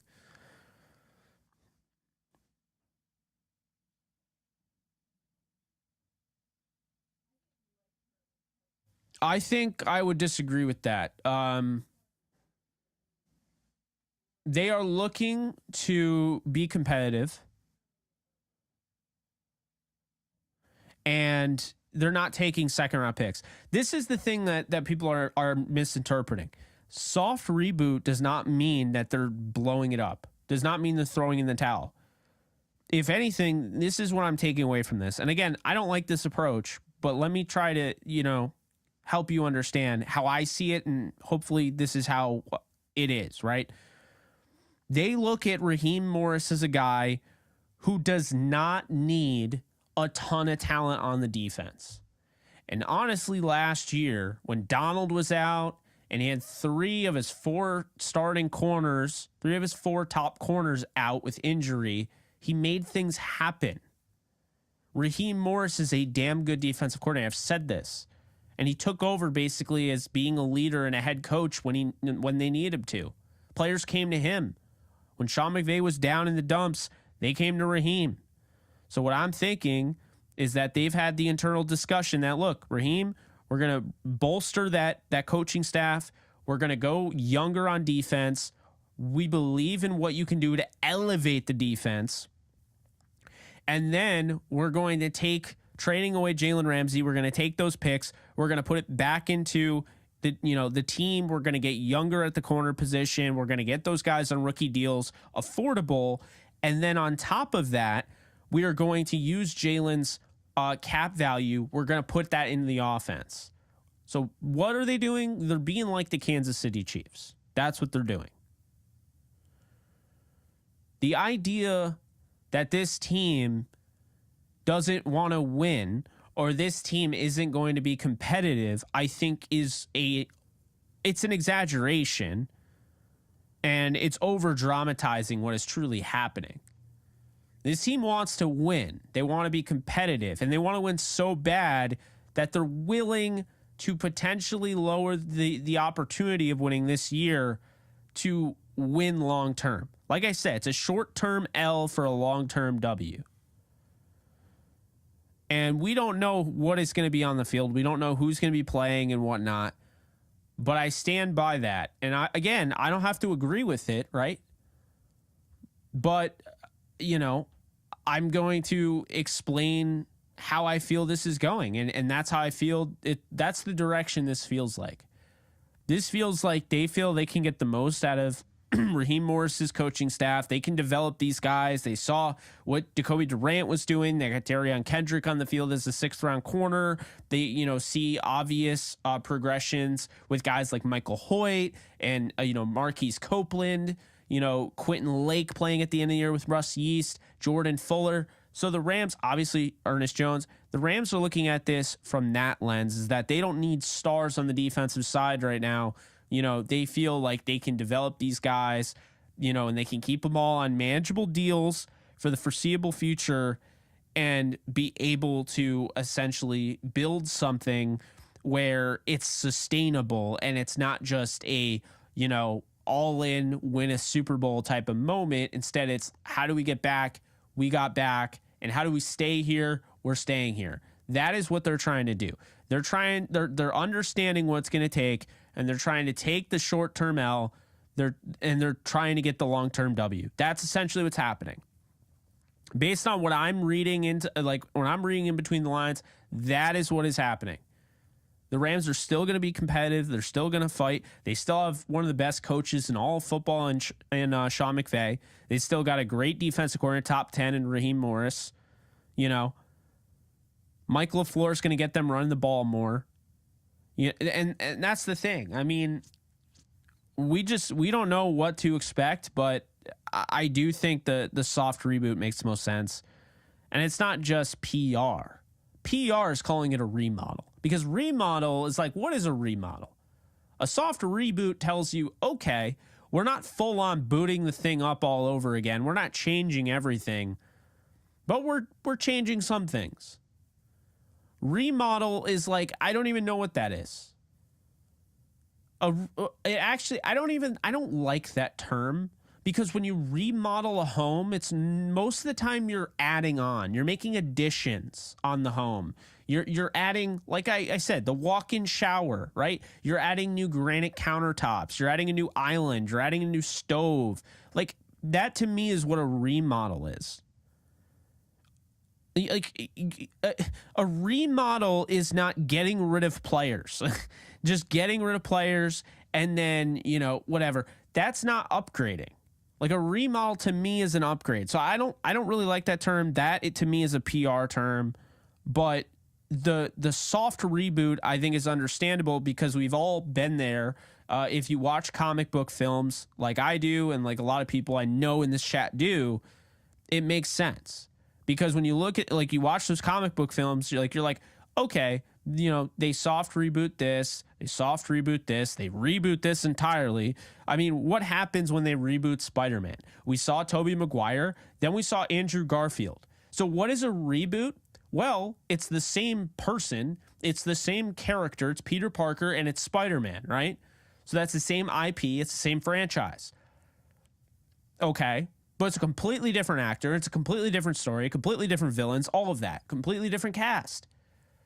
If you were rebooting entirely with the Rams, it's the same franchise. It's the LA Rams, but now it's a completely different, quarterback, completely different running back, wide receiver, tight end, offensive line, defensive line, corner, special teams, you name it. That's the new cast. That's the new everything. So they're not rebooting. But their soft reboot, like I mentioned earlier, is Daredevil coming to the MCU. Charlie Cox, the same guy that played Daredevil on Netflix, is playing Daredevil in the MCU. That's a soft reboot. They're picking up where they left off, but they're not putting too much emphasis on the Netflix show. They might bring up some things that kind of, nod off to it, but they're making their own type of story with the same cast, the same characters. That is a soft reboot. And that is essentially what I believe the Rams are doing. And I could be absolutely wrong. And if I am, I'll eat crow. But that's what I see the Rams doing, is that they are soft rebooting the series. The series is over. We're going to do a soft reboot. That's what they're doing. That's how I see it.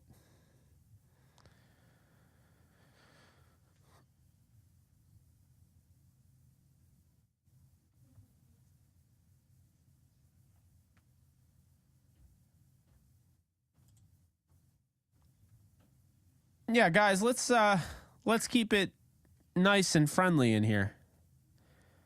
Everyone's welcome in here, I mean, I understand Lions fans are getting excited about Jalen Ramsey and the potential of having him. Just understand there are a lot of Rams fans. When you post on here, there's going to be a lot of Rams fans. And if you're saying stuff like, oh, we're not trading you a first and you give us Ramsey or something, like, you're going to get a response. So I would just say, be friendly. Everyone be friendly. Everyone get along. Big thing that I pride myself on is having a community that I think is more welcome to everybody. It's not just, Lions fans. We've had 49ers fans in here that have coexisted with Rams fans. There's no reason why we can't all get along. So, guys, we're all friends here. We're all a community here. You guys all make this work. You all make the gears turn. Let's just be nice, right? Let's just be nice. It's just football. At the end of the day, it's just football. I'm not about to throw hands because a Lions fan believes that Jalen Ramsey is worth 2 second-round picks instead of a first-round pick. That's your prerogative. Okay, you believe that. I think you're wrong. That's my prerogative. That is my belief. I believe he's worth 2 first-round picks. But it's also possible that I'm wrong. The only way we don't know if we're like super wrong, unless it's like super immoral and it's obvious.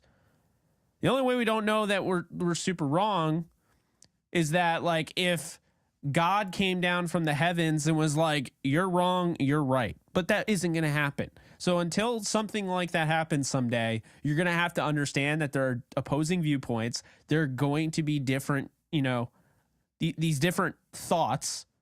And that's what makes the community so special, is because if we all agreed on everything and we all said the same stuff and we regurgitated the same nonsense, then we wouldn't have a community. No one would want to be in here, and it would be pointless. You can't have a discussion if you just agree on the same thing. If everybody agreed, life would be boring. If everybody agreed, then I wouldn't be able to have this platform. If everybody agreed, like I said, back to the first thing, life would be boring. And you can't get smarter. When you're just basically agreeing all day and you do this and you do this, you can't get smarter. What I love is having the opportunity to have a discussion with somebody and just educate them, not being in necessarily a condescending way. Just trying to educate them in a way like, hey, look, like I actually have the stats here. Did you know like this is really what it is? And they'll be like, oh man, like I didn't know that. Like I've actually had that before. I've actually had some really good conversation. I was kind of a jerk, I'll low key admit it, on Twitter. And I was like having some fun, right? I wouldn't call myself a jerk, but when the Rams won the Super Bowl, I like quote tweeted my friend Dax. And it's funny because he's a Seahawks fan and he said something like McVay. It was way early on, and I shouldn't have even done it, but I'm glad I did. Because Dax posted something about Sean McVay not being a good head coach, or it's not going to work out. And then after the Rams won the Super Bowl, I quote tweeted it and basically like made fun of him. But basically, here's the fun thing, is that after that we had a discussion, and now Dax and I are friends. I did not know him beforehand. We follow each other on Twitter. We interact with each other a lot. And I made a friend out of basically trolling some rando. I mean, that like, it kind of shows you that, hey, look, like, even though, I was kind of being a jerk by trolling the guy, again, not really a jerk, right? I mean, it's Twitter and we all do stuff like that. It's supposed to be all in good fun and whatnot. And I wasn't personally attacking him. But even though I started off as being a jerk, we're friends. Like, we talk. I think that's kind of cool. And, I think there's no reason why you and the person that maybe you disagree on draft capital and certain picks and who the best corner is and who the best running back is and so forth, there's no reason why you guys can't be friends. Just like there's no reason why the giant MCU fan who's talking to the person that says the CGI sucks and all of a sudden is the CGI expert and hates comic book films doesn't mean that you guys can't agree. Maybe you disagree on that, but maybe you have interest in other things. Maybe you guys like the same sporting teams. So, I mean, I don't know, just food for thought, because, yeah. Ramelia, thank you so much. I appreciate that. And yeah, it's been very interesting and odd, and it really hasn't even started. Just wait until free agency kicks off in March.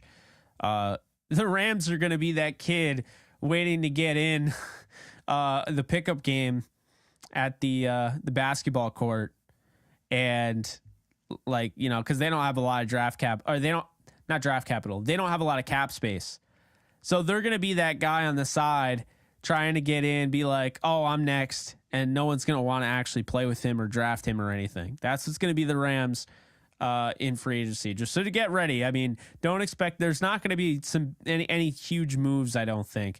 They're not saving enough with the Jalen Ramsey trade unless they do some wacky stuff with that trade. I do have, some big concerns if they trade him, they don't get a first rounder and they take like a third or a fourth because, they'll have them take on the entire deal. I don't care. I don't want that. I want the pick. I want to be picking in the first round again. And I want to stay that way, So I don't know.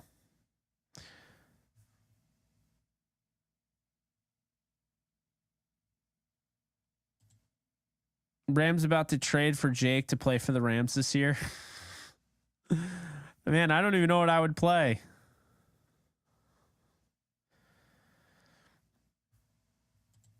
Everyone's welcome. 49ers fans are welcome.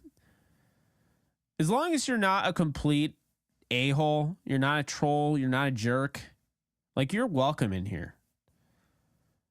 I mean, this is going to grow, and this is not just a Rams channel. I push a lot of Rams content, as you guys know, but I also will cover other things. And there could be something changing in the near future, which is what I'll say. That's all I'll say. But there could be some things changing. Now, regardless of how much I change, how much I branch out, I'll never stop covering the Rams. So be aware of that. Be aware of that.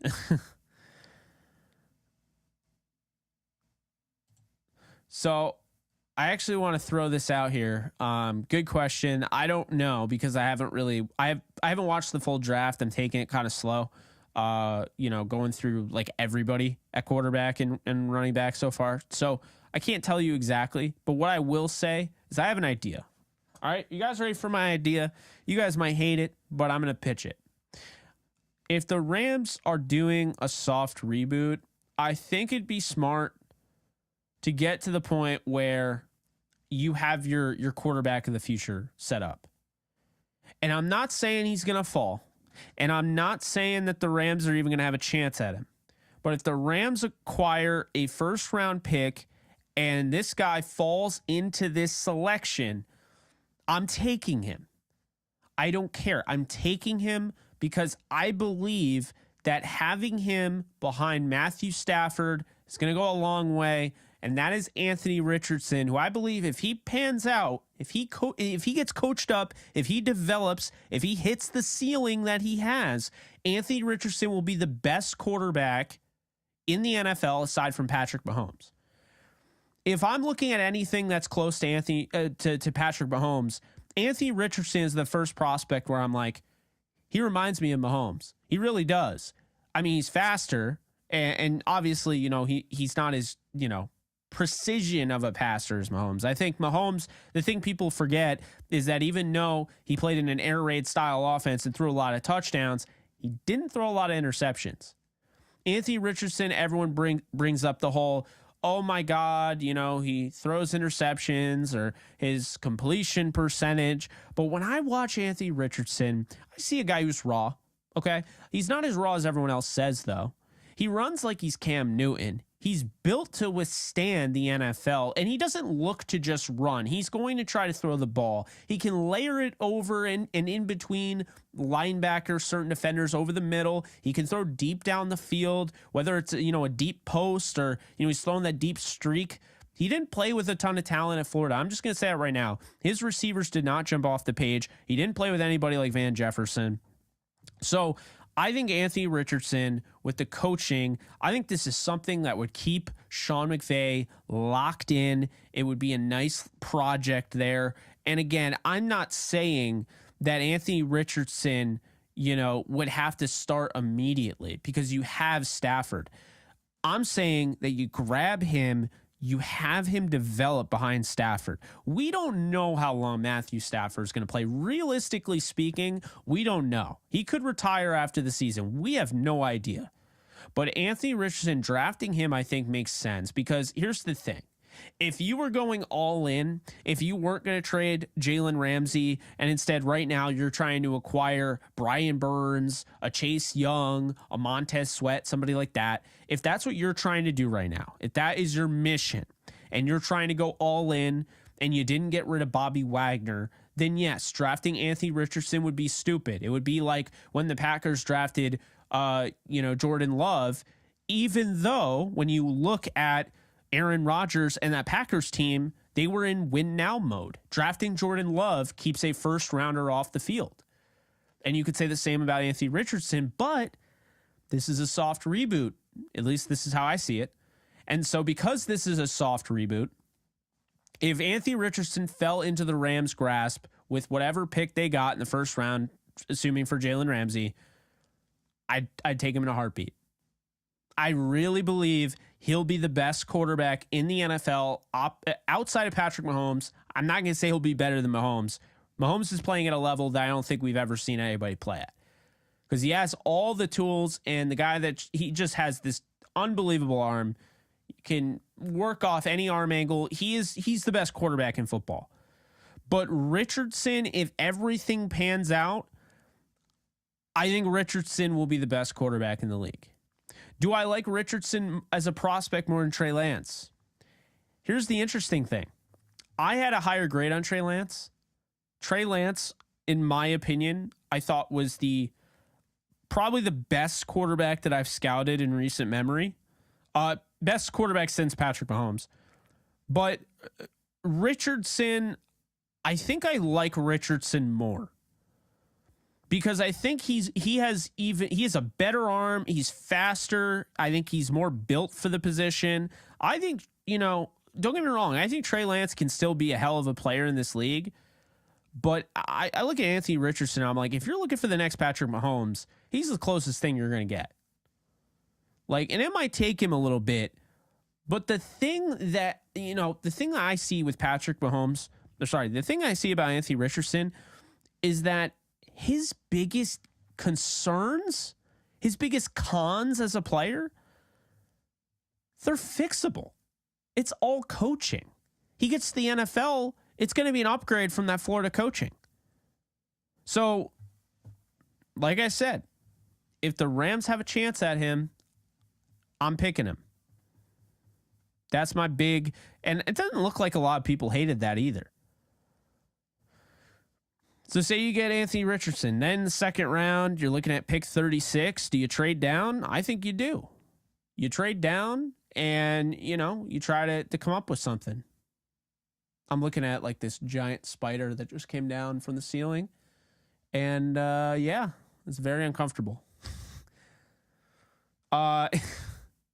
Anyway, yeah, I think you trade down from 36. You acquire, do we have that chart still? You trade down from 36, you acquire, let's say, an additional 4th round pick, which you don't have. Assuming you get Darius Williams, 4th round compensatory, right? So that's a late 4th round after 134 overall. That's the assumption. So if you trade down from 36, let's say you trade down 14 spots. Trade down with Tampa. So Tampa trades up, whatever. You trade down 140 points. So Tampa has to match 140 points. So how do they match that? Well, you trade down with Tampa to 50. So you trade down 14 spots with Tampa. Actually, that's a little too far. Let's do something more reasonable. Let's do 46 with New England. So you trade down 10 spots with New England. So New England has a early round 4 pick at 107. That's 80 points right there. So it's 100 points in between the two. Trading down from 36 to 46. So that's 10 spots, 100 points. You get 80 points in this trade value chart to New England, 107th overall, which is literally the Rams pick back. So you get the Rams 4th round pick back that you got. You trade away for Sony Michel. And then New England gives you pick, let's see here. Let's see. New England gives you pick 185 in the 6th round. So you end up with, you go down 10 spots in the second. You end up with picks 46, picks, okay, so 46, 107, and 184.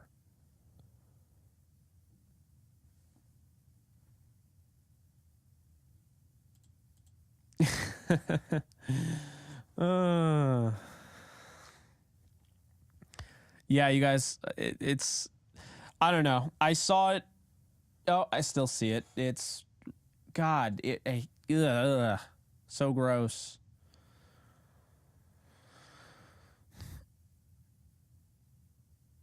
Yeah, it's pretty inevitable. It's imminent.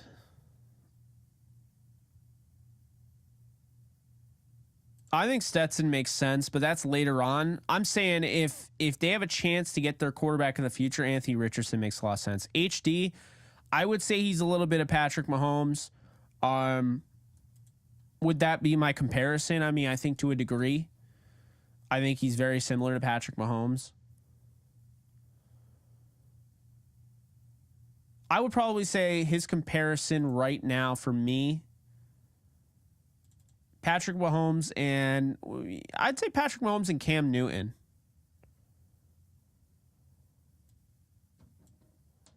That's what I would say. He's like a hybrid Patrick Mahomes, Cam Newton type of style. That does not mean he'll be as good as, you know, Patrick Mahomes or Cam Newton, but he's a hybrid style.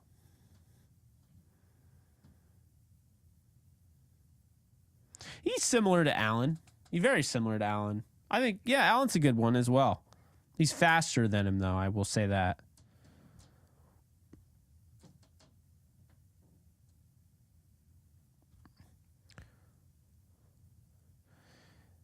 I don't think Levis is anywhere near as good as Richardson. I think Levis has tools, but I don't really get the hype. I think he's a second-round talent. I don't get the first-round hype that I'm seeing. Definitely don't understand QB1 hype for him. I'm with you, Tyler. I mean, I think at some point you have to do that. You have to do what's best for your team.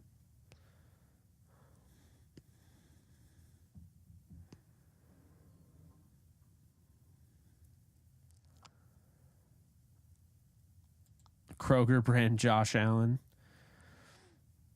If you guys want to dislike Levis, no offense, Levis. It's nothing against you personally. It's just the fact that he puts mayonnaise in coffee. So if you want him off your board now, there you go. Levis puts mayonnaise in coffee. If you didn't know that, now you do.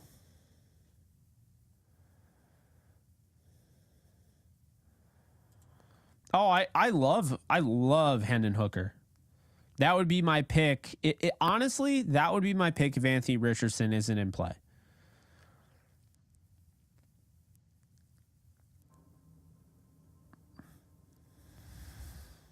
Yeah. Yep. Yeah, Levis has mayo and coffee. He puts that in his coffee, and then he stirs it up, and there are like clumps of mayonnaise in there. It's disgusting. I've seen a video of it. It's literally, if you guys look at my draft YouTube short, you'll notice I put that in there for Will Levis. Nope. I mean, it is kind of weird Patrick Mahomes puts ketchup on steak, but I mean, it's awful and ketchup's disgusting, but mayo and coffee is just awful. I mean, that can't be allowed.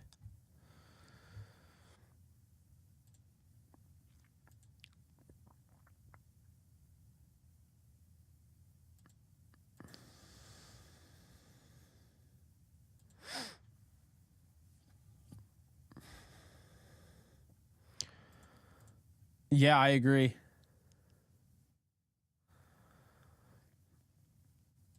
I also agree with that, but I don't like either of them. I actually like mayo and I like coffee. I don't like them together, obviously. But I don't drink regular coffee because I get nauseous. I drink mushroom coffee.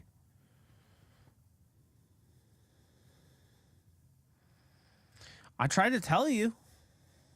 Didn't listen to me. Tisk, tisk. It is barbaric.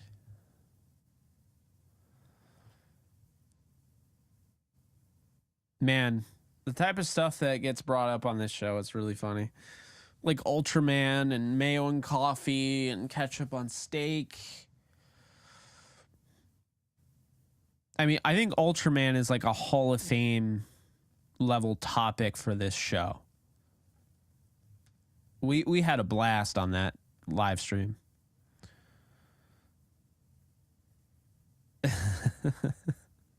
And the people that are new are like, what the hell are you talking about? That is amazing. I can't wait.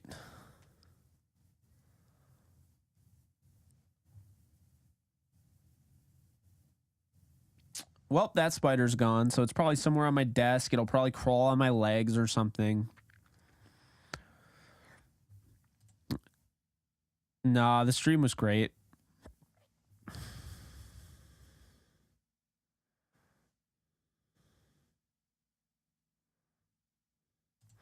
Wait, you put soy sauce and sriracha in tea?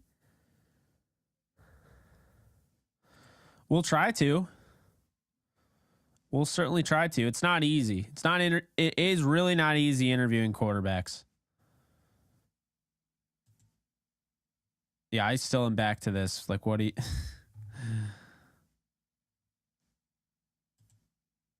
Am I liking Last of Us?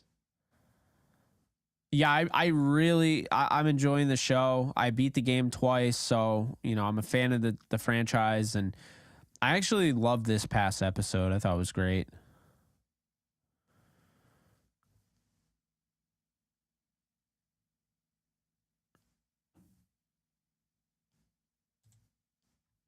Interesting.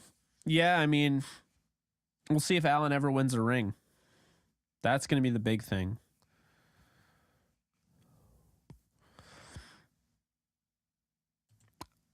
Soft reboot. I wouldn't say rebuild until I would say oh, you're joking. Okay. I would say it's a rebuild if Aaron Donald retires, and, you know, if Aaron Donald retires, they might decide to No. I don't even think that. I think it's a rebuild if Donald retires and Cooper Kupp or Matthew Stafford request a trade or something. That's when it would be a rebuild. My point is, I don't think that they're rebuilding.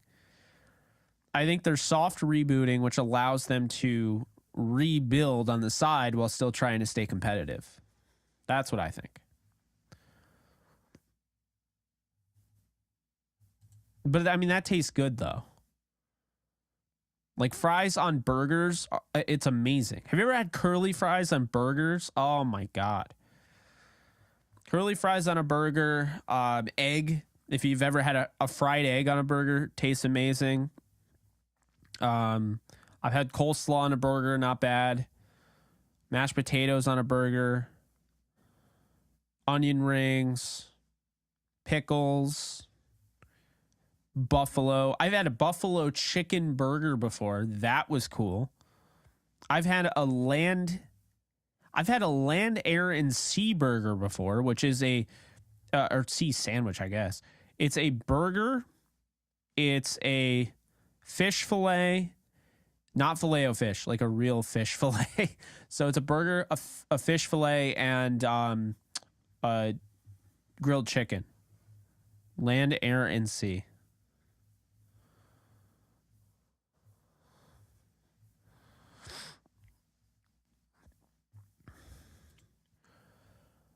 I think Richardson's better than Hendon Hooker, as far as potential wise and everything. Very good. I know everybody likes to crap on chain restaurants and whatnot, but I love Red Robin's Royal Burger with the egg on it. Oh, chili burger, really good. Those crispy onion straws, really good on a burger. And pulled pork I actually had on my burger today at Druthers. So I don't know if you guys probably never heard of Druthers, but yeah. Chips, okay.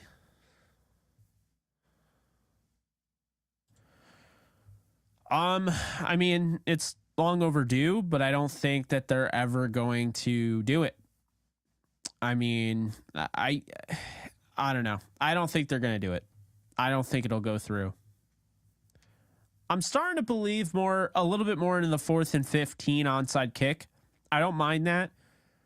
But guys, never will you get me to sign off on a 3-point conversion. Absolutely not. That I am not signing off on a 3-point conversion. I'm not having peanut butter on a burger either. I'm not signing off on that either.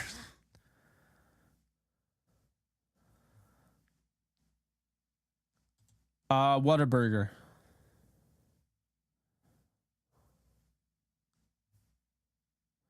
Yeah, Red Robin, any burger is amazing. Carter, it's exciting because it gives me the vibe that we're going to see baseball games go down to maybe 2.5 hours to 2 hours. And A world with only two to 2.5 hour baseball games instead of 4 hours is great to me.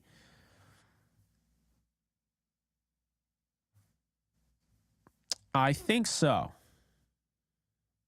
Ooh, I've never tried that. Oh man, why'd you have to bring up pancakes? Oh, I'm gonna want to go to IHOP tomorrow morning. I'm gonna now want to go to IHOP tomorrow morning and just freaking eat pancakes. Damn, it's been so long, and you brought it up, and I saw a tweet right before I went live, like breaking down pancakes, like the crusted sides and stuff, and then just the regular like hot cake. I have to get pancakes soon. I'm craving it already. I'm craving popcorn too. I eat popcorn every night. Popcorn's decently bad, or not decently. It's decently good for you. Popcorn's actually pretty good for you. I mean, it's not great for you, but it has some benefits for sure.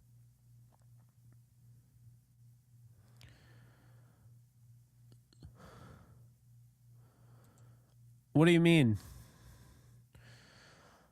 Lion King, I'm saying the Rams don't owe the Lions anything because they have the 6th overall pick out of a trade that they weren't even supposed to get a pick that high. Oh, yeah, I always have popcorners in my cabinet. They're so good. Whether it's the kettle corn or the cheddar or just the regular, popcorners are great. I saw a cool commercial. It was a remake of Breaking Bad, popcorners. I liked it. I thought it was cool. Why are you disappointed in me? Oh, because I like Whataburger more. I don't really like In-N-Out. I think it's overrated. I don't live in LA. I don't live in California. I mean, I really don't have that In-N-Out connection. So,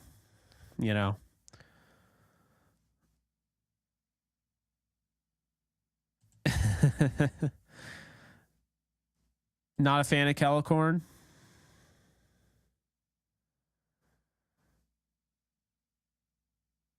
What's up? How we doing?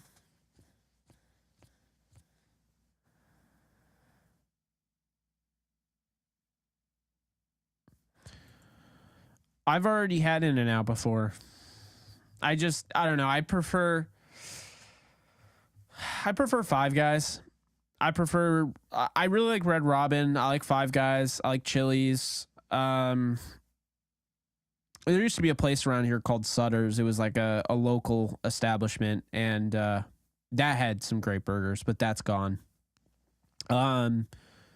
Honestly, Dinosaur Barbecue, I think it's only an East Coast thing, but Dinosaur Barbecue burgers are amazing.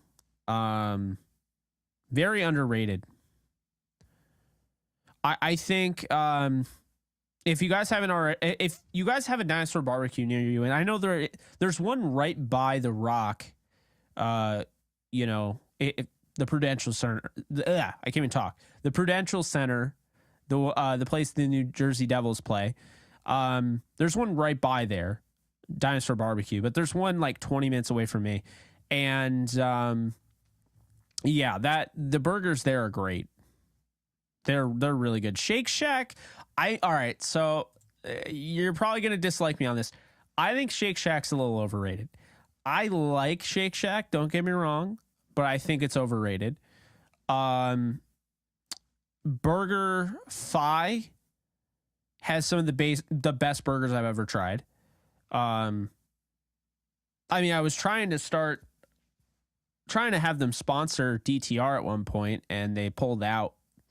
That was a bummer. But yeah, Burger Fi really, their shakes are really good, and the burgers are great. They have Burger Fi has this burger called the CEO, and it's got like this bacon barbecue jam, and it just tastes amazing. Like, it's so good. I'm trying to think what else. I mean, like, don't get me wrong. Like, I don't even mind a fast food burger. Like McDonald's, like, I think their burgers have gotten better. Wendy's has the worst customer service I've literally ever been a part of. Like, I mean, I don't know. I've never had a good experience at Wendy's. Not in my area. Like when I used to go to college, by the college, I had a good experience there, and that was a good spot, and I got a lot of food there, and that was fine. But for the most part, yeah, I'm not really a big. I used to love Wendy's. Now I'm not really a big fan. Burger King, I'm not a fan of, and the Whopper has not changed my mind on it. It's made me dislike it more, probably. I don't play Madden. No. I'm waiting for 2K football. I mean, I have Madden because my brother bought it. I haven't bought a Madden game in 2 years. But I'll tell you guys, this is what I've been playing lately. You ready? This is what I've been playing, like to take the edge off, to allow me to just take the burnout out of the equation. Manage my burnout, if you will.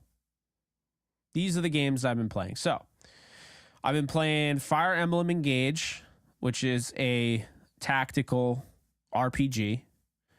I've been playing a bunch of Pokemon games. Like on my phone, like I literally have, I'll show it to you. I mean, you won't be able to see it. It's going to be small, but I have my Game Boy emulator on my phone. And I got Crystal version. So I play Crystal version Pokemon on here. See? And then I have a Game Boy Advance emulator and a DS emulator on my phone. I also play Go. So if anybody has Pokemon Go, I'll gladly share my trainer code. I have so many people, so many friends on here. I had no idea. I posted one day on Twitter, like I play Pokemon Go, and I had no idea how many people played this. And I play it like a lot. Like you'd be surprised how much I freaking play this game, just because you can play it like whenever. But yeah, like, see, it's like snowing. Yeah, I'll throw, just in case anyone wants to add me, I'll throw my trainer code. Very simple. I have 24 legendaries now. I just won a bunch of raids. I don't know if you can even read that. Probably not. Nope, probably not. But yeah, I got like Groudon and Rayquaza, Kyogre, Latios, Deoxys.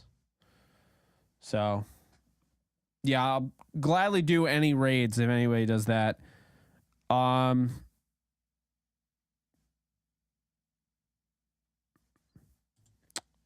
No from soft games, Jake. So I took a little bit. Okay, I took a little bit of a break from Elden Ring, and I don't know if I'm ever gonna get into it again. I saw my dad beat the whole game and everything, so it's kind of spoiled for me. So anyway, I've been playing Pokemon Go. I've been playing Pokemon Crystal on the emulator. Fire Emblem Engage. Pokemon, what the hell is the other one? Diamond? Yeah, I got Diamond the other day. Let's Go Pikachu, which is like kind of like Pokemon Go. What else do I have? Oh, Scarlet. And Scarlet's going to drop a DLC soon, so I'm excited for that. I have Breath of the Wild. I finally started playing that. I don't play much anymore. I was playing a lot when I first got my Switch, but I've been busy with the draft and everything. Yeah, my dad went ham at Elden Ring. I didn't expect it. He deserves a lot of credit. He's somebody that, like, you know, when a game's too hard like that, I was not expecting him to beat that. I was not expecting that. So I have Hogwarts Legacy. I have been playing that, and that's really it. I mean, I've been playing Switch. I've been playing Pokemon Go, and I've been playing Hogwarts Legacy. But I haven't played a ton so far. Like, I think I'm only level 9 on Hogwarts. I haven't been playing a lot in general. You know, like, I haven't been playing video games a lot because I have so much draft stuff I have to do, you know. Just added Gamer God and Show Nuff 540. So just added you. I now have 60 friends on here. I just posted one day on Twitter. I didn't realize how many people were still playing. This game absolutely has blown back up. If you aren't on the Pokemon Go craze, you probably should you probably should get into it. It's yeah. Oh, you dislike Harry Potter? Oh, that's a bummer. Hogwarts is great.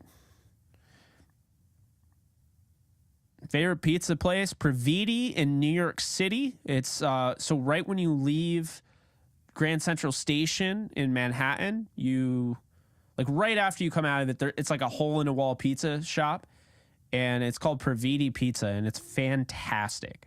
Their buffalo chicken pizza is unbelievable.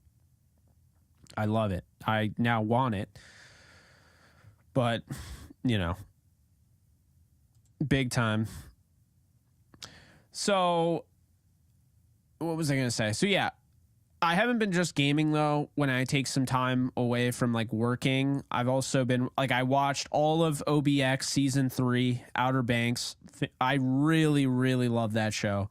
I just started season 2. There's only one episode out of Bel Air. So I watched that. Really good show. Happy they had another season and it got extended. What else did I watch? Oh, You season 4. I finished the first part of that in a day. I got obsessed. I love that show. I can't wait for part 2 of that. And then I've been watching The Last of Us.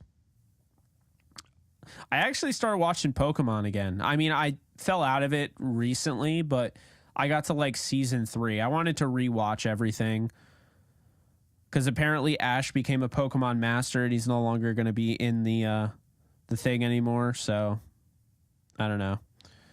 Made me kind of want to, you know, rehash that. I watched some of the Poker Face. I got to get back to watching that. I finished 4 episodes and Poker Face is badass. Have you guys seen that? That is awesome. I've become a huge Ryan Johnson fan. And it's a Ryan Johnson show. Like I really like Ryan Johnson. I really like Natasha Lyonne. It just works, you know?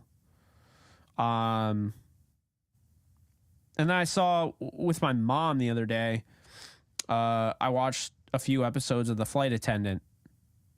And I thought it was pretty good. She's kind of annoying, if I'm being honest. Like, not the actress, but just the character. I forget her name. I don't know if it's Cassie or what, but the character in The Flight Attendant kind of annoys me, low key. And then the last thing that I've watched is, let's see. How I Met Your Father, which I think is getting better. On episode 5 of the 2nd season, if you had any reservations, How I Met Your Father, I wasn't sure if it was going to work.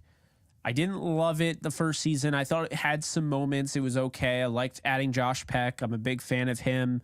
You know, and I really like Hilary Duff, right? So I liked it. There's some cameos. I'm not going to spoil too much. But the 2nd season is starting to really come into its own. So I think How I Met Your Father is going to have a success and it's going to work out. And that's the hope. As far as that goes, I mean, I already mentioned The Last of Us.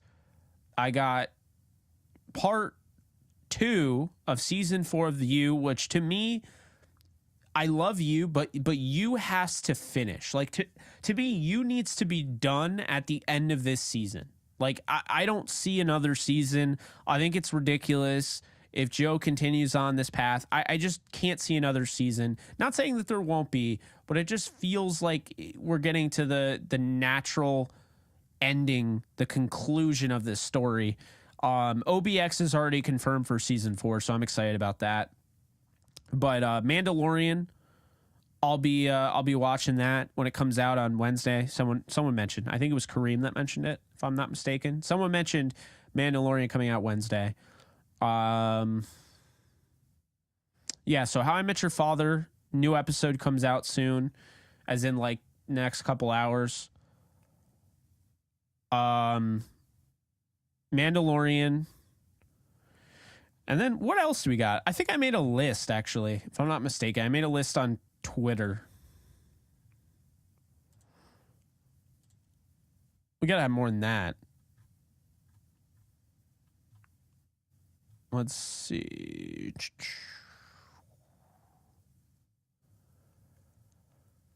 I guess I didn't save the list. I don't know.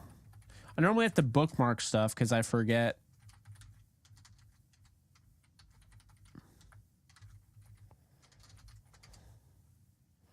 Okay, here it is.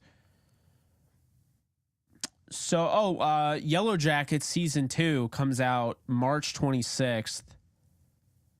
That will be awesome. Okay, so Outer Banks have already finished. Bel Air season 2. I'll wait as those, progressively come out. I'll watch those. Mandalorian season 3, same thing. You season 4 part 2 comes out March 9th. Shadow and Bone season 2 comes out March 16th. Yeah, Yellow Jackets, if you guys haven't checked it out, that is a gnarly show. You got to watch it. It's crazy. I can't describe it for you. All I can tell you is that it is about a girls' soccer team in high school. They crash on a remote. They crash their plane on a remote island on their way to the championship, and it's just nuts. I have not seen The Expanse. I heard there's going to be a game or something about it, or there's going to be a ride. I don't know. There's something. Something's happening with The Expanse. I heard it. I don't remember what it is. I would see Cocaine Bear, by the way. I heard it was really good. I might check it out. Love and Death is cool because that is, I'm a big fan of Lizzie Olsen, and that's her next project, Love and Death. It's like a limited series on HBO. You've probably seen the trailers for it if you've been watching The Last of Us. But yeah.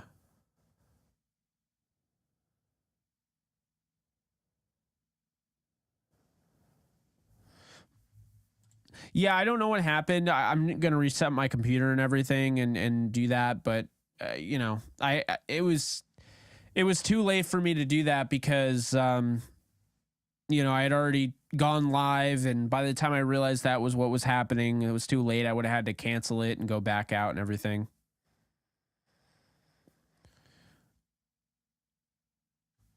Okay, I see you.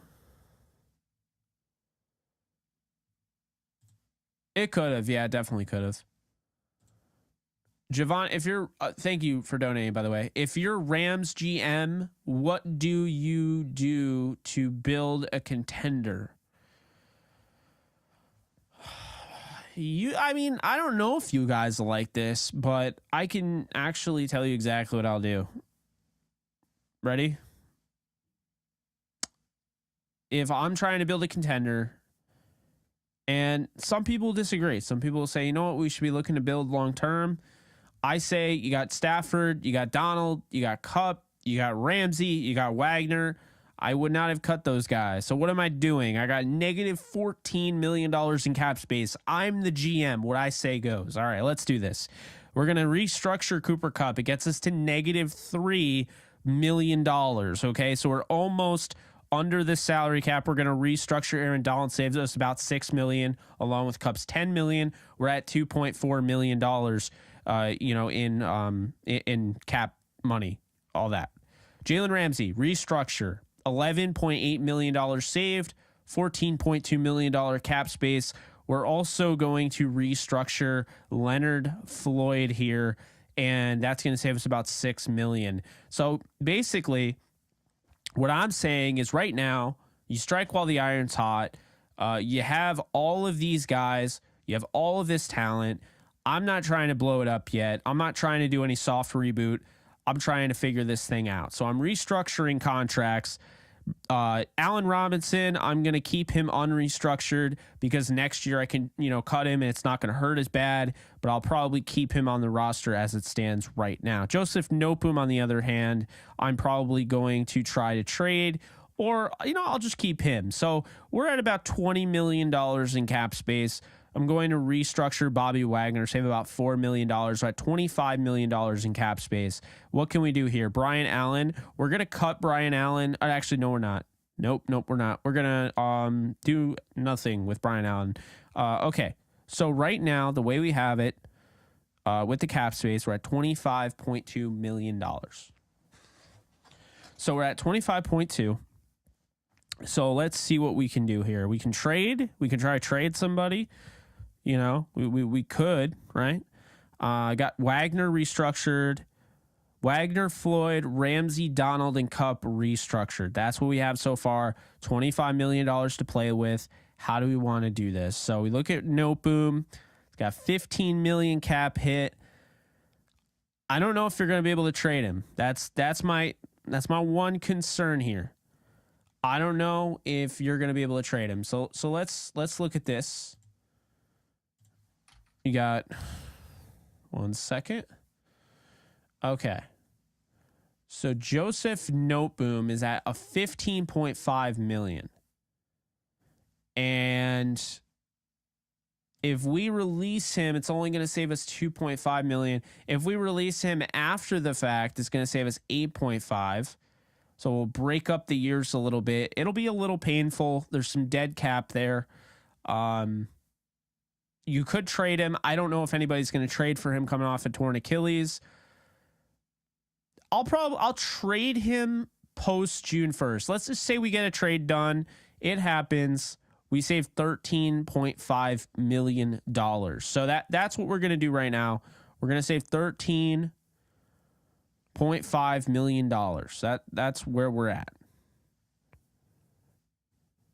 All right. So Noteboom. Save $13 million.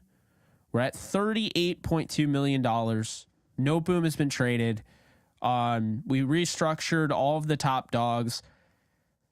Could we trade Allen Robinson? Is there a team that will take on Allen Robinson's deal? It is expensive. Is there a team that would do that? That I don't know of. However, $18 million. You could look at potentially trading him straight up for Brandon Cooks, because Brandon Cooks, and this is where it becomes interesting because it's a post June 1st trade. And if you did that, let's look here. Brandon Cooks post June 1st would save $18 million in cap space. So you take on the $18 million. So it's basically a straight up trade. The Rams acquire Brandon Cooks.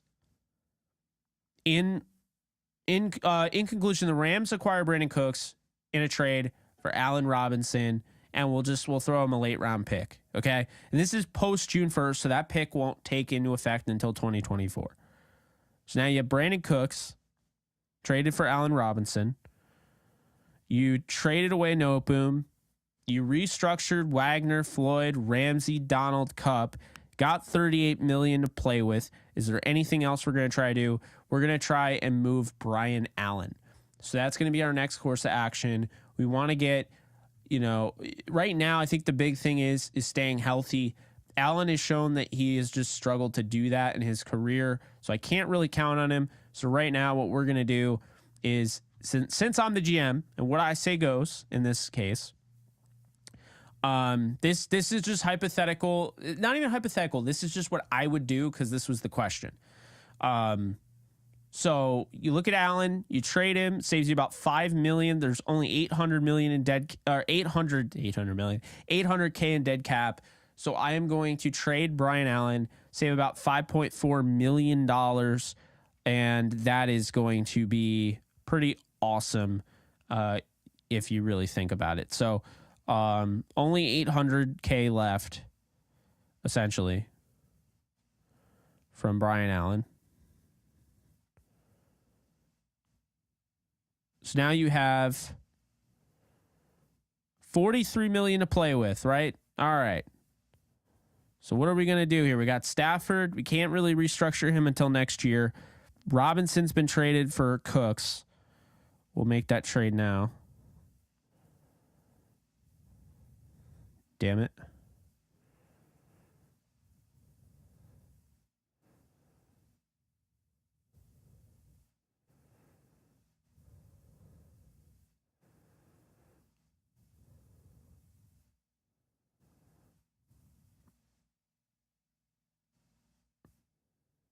Hmm.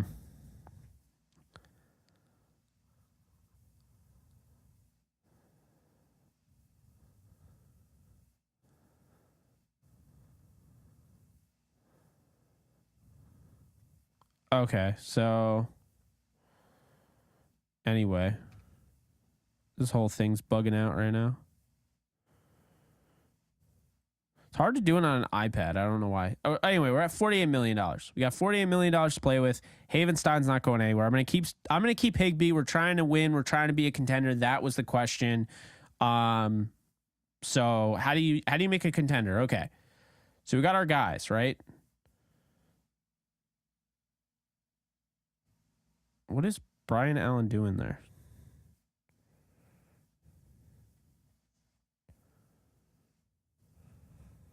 Oh, okay. Never mind. So yeah, we got our guys. We're gonna bring back David Edwards. We're gonna give him a $2 million cap hit. I think that's fair. All right. Bring back David Edwards. We're gonna bring back Matt Gay. We'll give him a $2.5 million cap hit. And then Greg Gaines, we're gonna bring back for $8 million cap hit here. Well, we'll say 7 because that's what, 7. This is just a guesstimate. So we're at $36 million in cap space. Again, this is what I would do. We got some stuff to play with. So $36 million. We'll bring back the exclusive rights free agents, $1 million apiece on the cap, essentially. So, yeah, we'll do that. We'll bring back Grant Haley, Traven Howard, Inseki. Okay. So we got, and I'm just going to copy and paste this because it's going to be the same number all across. Just put in a 1 million cap hit for each. Again, it doesn't have to be perfect, but it gives you an idea of what I would do. So still paying the UDFA, or not UDFAs, exclusive rights free agents.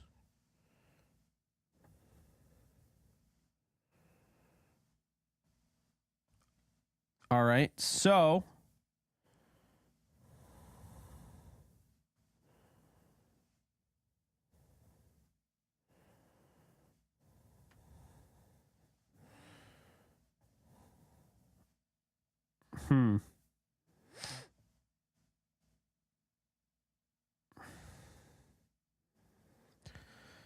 why isn't it? Oh, you can't copy and paste, so it's giving me shit. All right, whatever. I'll just do this real quick. I'm going to finish. I'm going to answer your question. So we got $28 million. All right. $28 million left over. We've signed all of our exclusive rights free agents. We brought back Gaines. So what are we going to do? We're going to bring back Ashawn Robinson at a $6.5 million cap hit. That puts it at $22 or $22. I have $22. So now we got $22.4 million left over. We're not going to do the draft necessarily, just free agency, because I don't want to get too much into the draft. So how do we want to do this? So let's look at all teams. Let's look at edge. How can we improve our team? Well, look over here. We got some guys. What do we want to do here? How do we want to build a team that can win a Super Bowl this year? Be a contender. Well, looking at these edge guys, I don't really know because they're not very good. Where are all the good edge guys? Yikes, there's not many.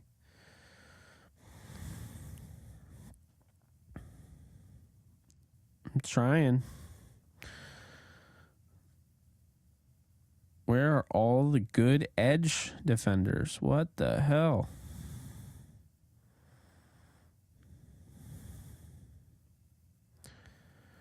Yeah, there's not really any. Okay, so there's not really many to choose from, and I'm not going to just take anybody. So you got $22 million. You got Stafford at quarterback, Running backs all taken care of. Quarterbacks all taken care of because we brought Bryce Perkins in. We'll draft a backup as well. Wide receiver, we got Brandon Cooks, Cooper Kupp, Van Jefferson, Tutu Atwell, Ben Skoranek. So we got 5 there. Feel good about those 5. What else here? So then tight end, we're good there. If we want, we can draft a tight end. Offensive line, how do we want to do this? So we brought back those guys. I'm going to say the offensive line is going to go exactly how I had it last night. This is how I would do it. I would go cheaper than most people would want to go. I only have $22 million, so I can't just blow it all away. We're going to give George Fant $3 million cap hit.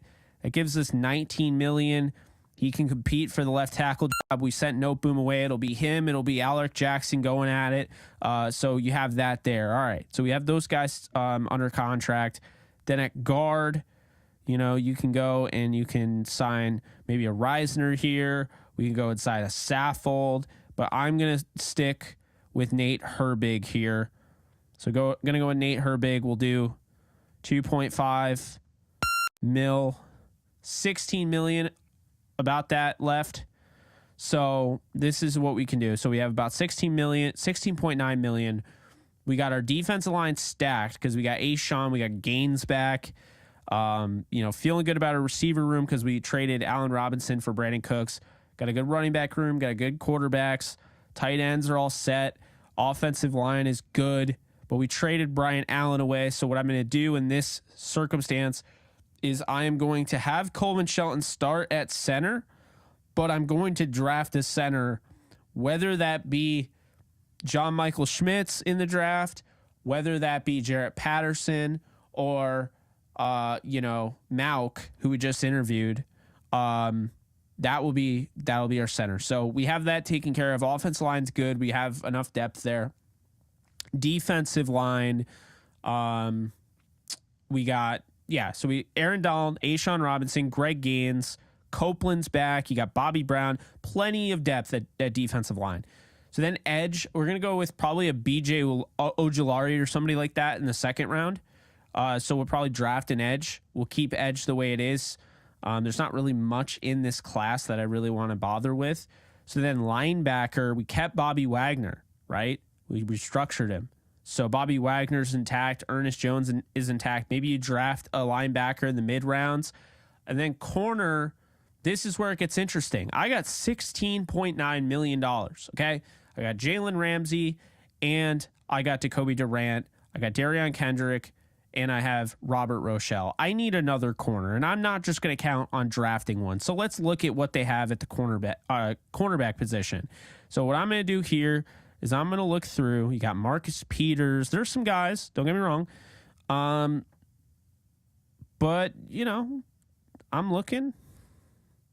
And I'm going to bring up the market values as well because I want to see something here. Put me on the spot, but I'm all for it. I would prefer Isaiah Wynn for sure. But I think Fan is going to be cheap and Isaiah Wynn is not going to be cheap. That's the problem. Okay, so corner. Let's see here. What do we have for cornerback, huh? All right. Let's see here. How do we want to do this? So I could bring in Jamel Dean. What would his cap number look like? That's the only thing. I might have to lower his cap number. He might be too expensive, if I'm being honest. Like, I would like to, but I feel like he'll be... You know what? You know what we're going to do? We're trying to win it all. And I think he's overrated. But at the same time, I think I'd take him in this circumstance. Not where the Rams are now. Not where the Rams are now, but I would take him in this circumstance. So we're going to take Patrick Peterson, who has an average annual value of 6.4. 1 year deal. That's his market value. So we're going to take Patrick Peterson, put him on the outside with Jalen Ramsey. He's coming off a year where he had over 1,000 snaps. He played at a high level. Again, I think he's overrated, but that doesn't mean I think he's bad. So we'll put him at a 6,000 cap value. We got $10.9 million. We got our Patrick Peterson there with Jalen Ramsey and Jacoby Durant. So I feel a little bit better about corner. Now you look at safety. We didn't bring back Nick Scott. We didn't bring back Taylor Rapp. You have Jordan Fuller. You have Quentin Lake. And you have Russ East. So let's see what we can do at safety. Let's see, is there anything we could do to beef up safety here in this scenario? And again, is this that realistic? I don't think it's that unrealistic, but it's not realistic now with what the Rams have already done. So this is what I would do. Okay. Just for those joining, like I was asked, as you can see on the screen, actually, you can't see on the screen because I clicked out of it. That was the question I was asked.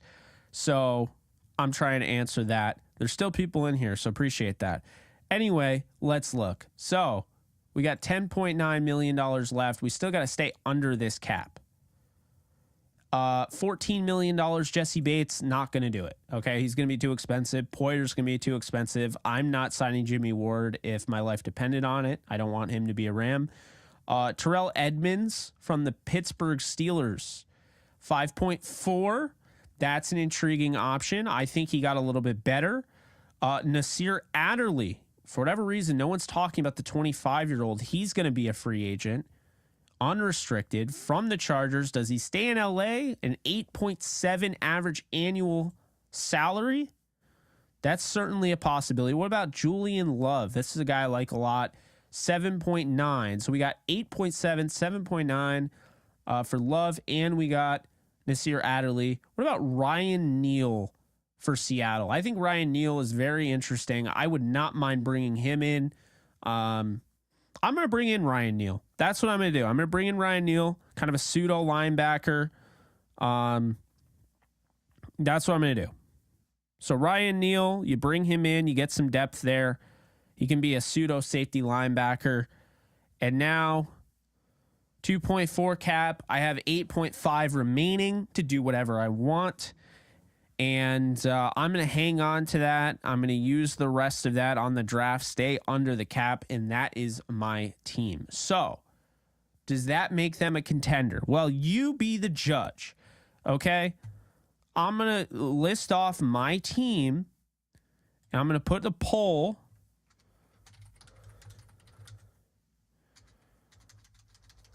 Let's see here.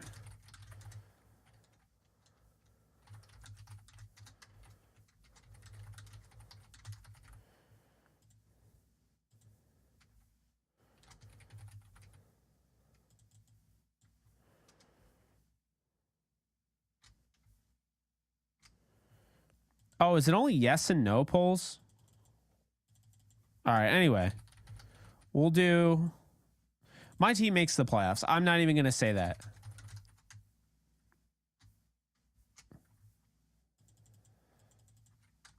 Well, we'll do no playoffs and playoffs. Okay. So just to read it back... right? Because it's a lot. And it's not reading it back. I don't have everything like written down necessarily. It's not in a great order, so to speak. Okay. So if we do it this way, looking at the Rams,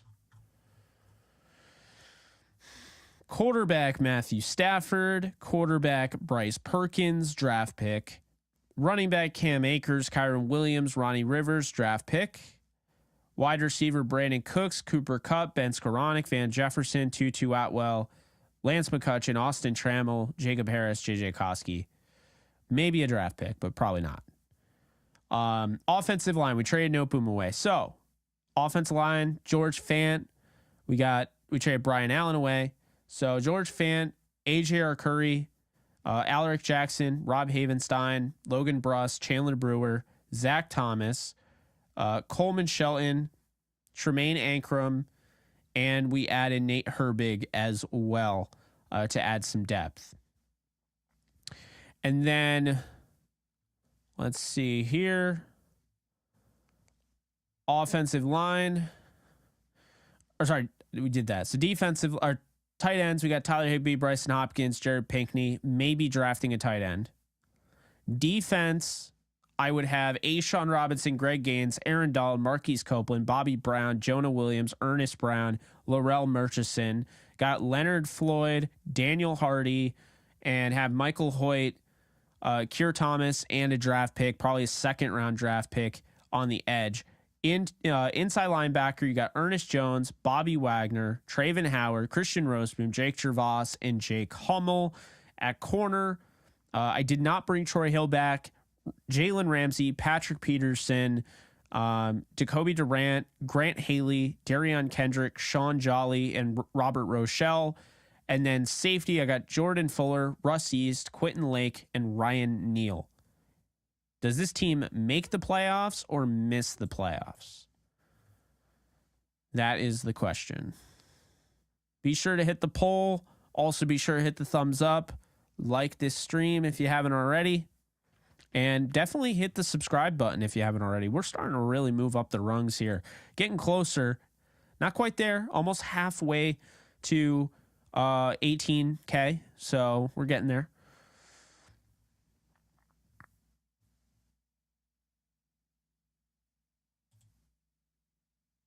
I mean, that's fair. I think that's definitely fair. But you're saying essentially they make the playoffs. You think they're 13-4. Yeah, I mean, like I said, this is to go in to try to win a Super Bowl, and that's it. I gotta say, you did not give us the Super Bowl, man. I mean, I know Stafford was a huge help, and I'm a big Stafford fan. I'm probably one of the biggest defenders of Stafford that you'll ever meet, and one of his biggest fans. I have been for years. But the Lions didn't give the Rams the Super Bowl. Like, the Rams had to go out and earn that.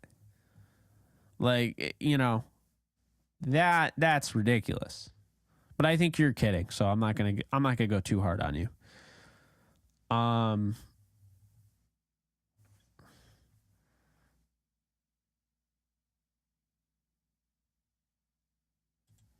Fair.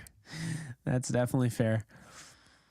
I'm kind of excited. I didn't know Ryan Neal was a free agent. Not that I expect the Rams to actually get him, but if the Rams got a top 10 pick, I would want Anthony Richardson because they are rebooting. They're soft rebooting. So they're not going all in. I don't feel like I have to have a first rounder on the field immediately. I want to get my quarterback of the future. And if anything goes down with Stafford, now the fan base has something to actually feel good about. Even if Stafford goes down, the fan base is like, oh, wow, we actually have, Anthony Richardson. That would be fun to watch. Even though it would suck to see Stafford go down. Think about it. If he goes down again, has a significant injury, he could be looking at a forced retirement medically. You can only have so many back issues and spinal cord issues and all of that before you eventually have to hang it up.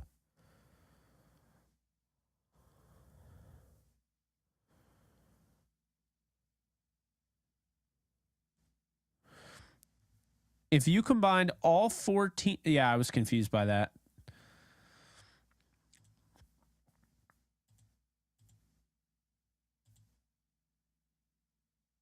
I agree. Oh man, I would love it.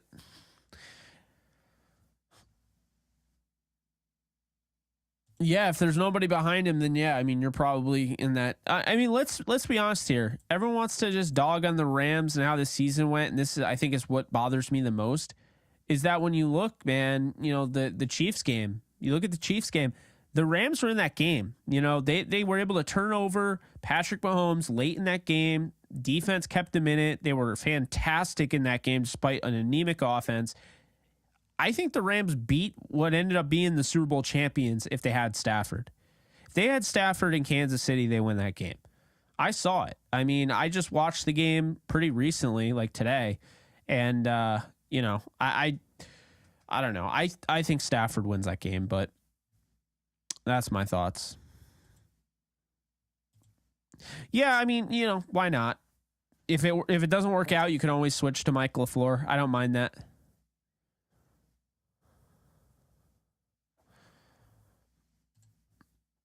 I would probably want your 6th.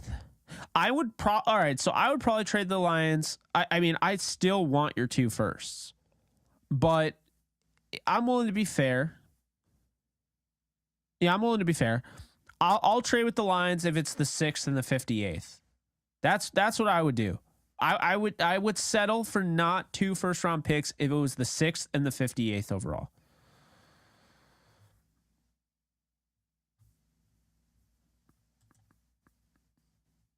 I don't worry too much about completion percentage. Look at how many drops he had too.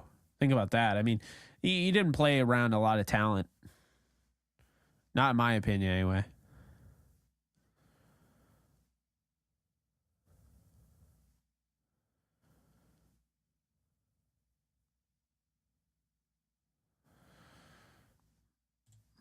Interesting.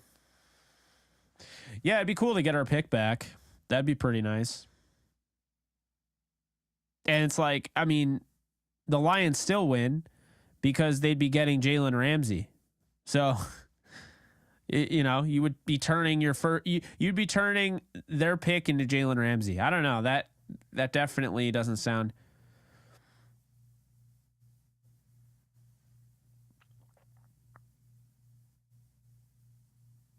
Let's see. Yeah, I mean, I personally am not trading Ramsey, but since I know the Rams are going to, and they're probably not going to get 2 first, I would take the 6th overall and your 2nd round pick for Jalen Ramsey at this point. I'd do that. But it would have to be the 6th overall because I'd be going after Anthony Richardson. I would want my quarterback of the future, and that would be that.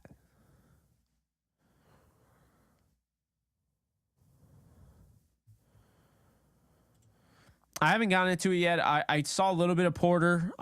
You know, he obviously is going to be a first-round talent, so he could be an option.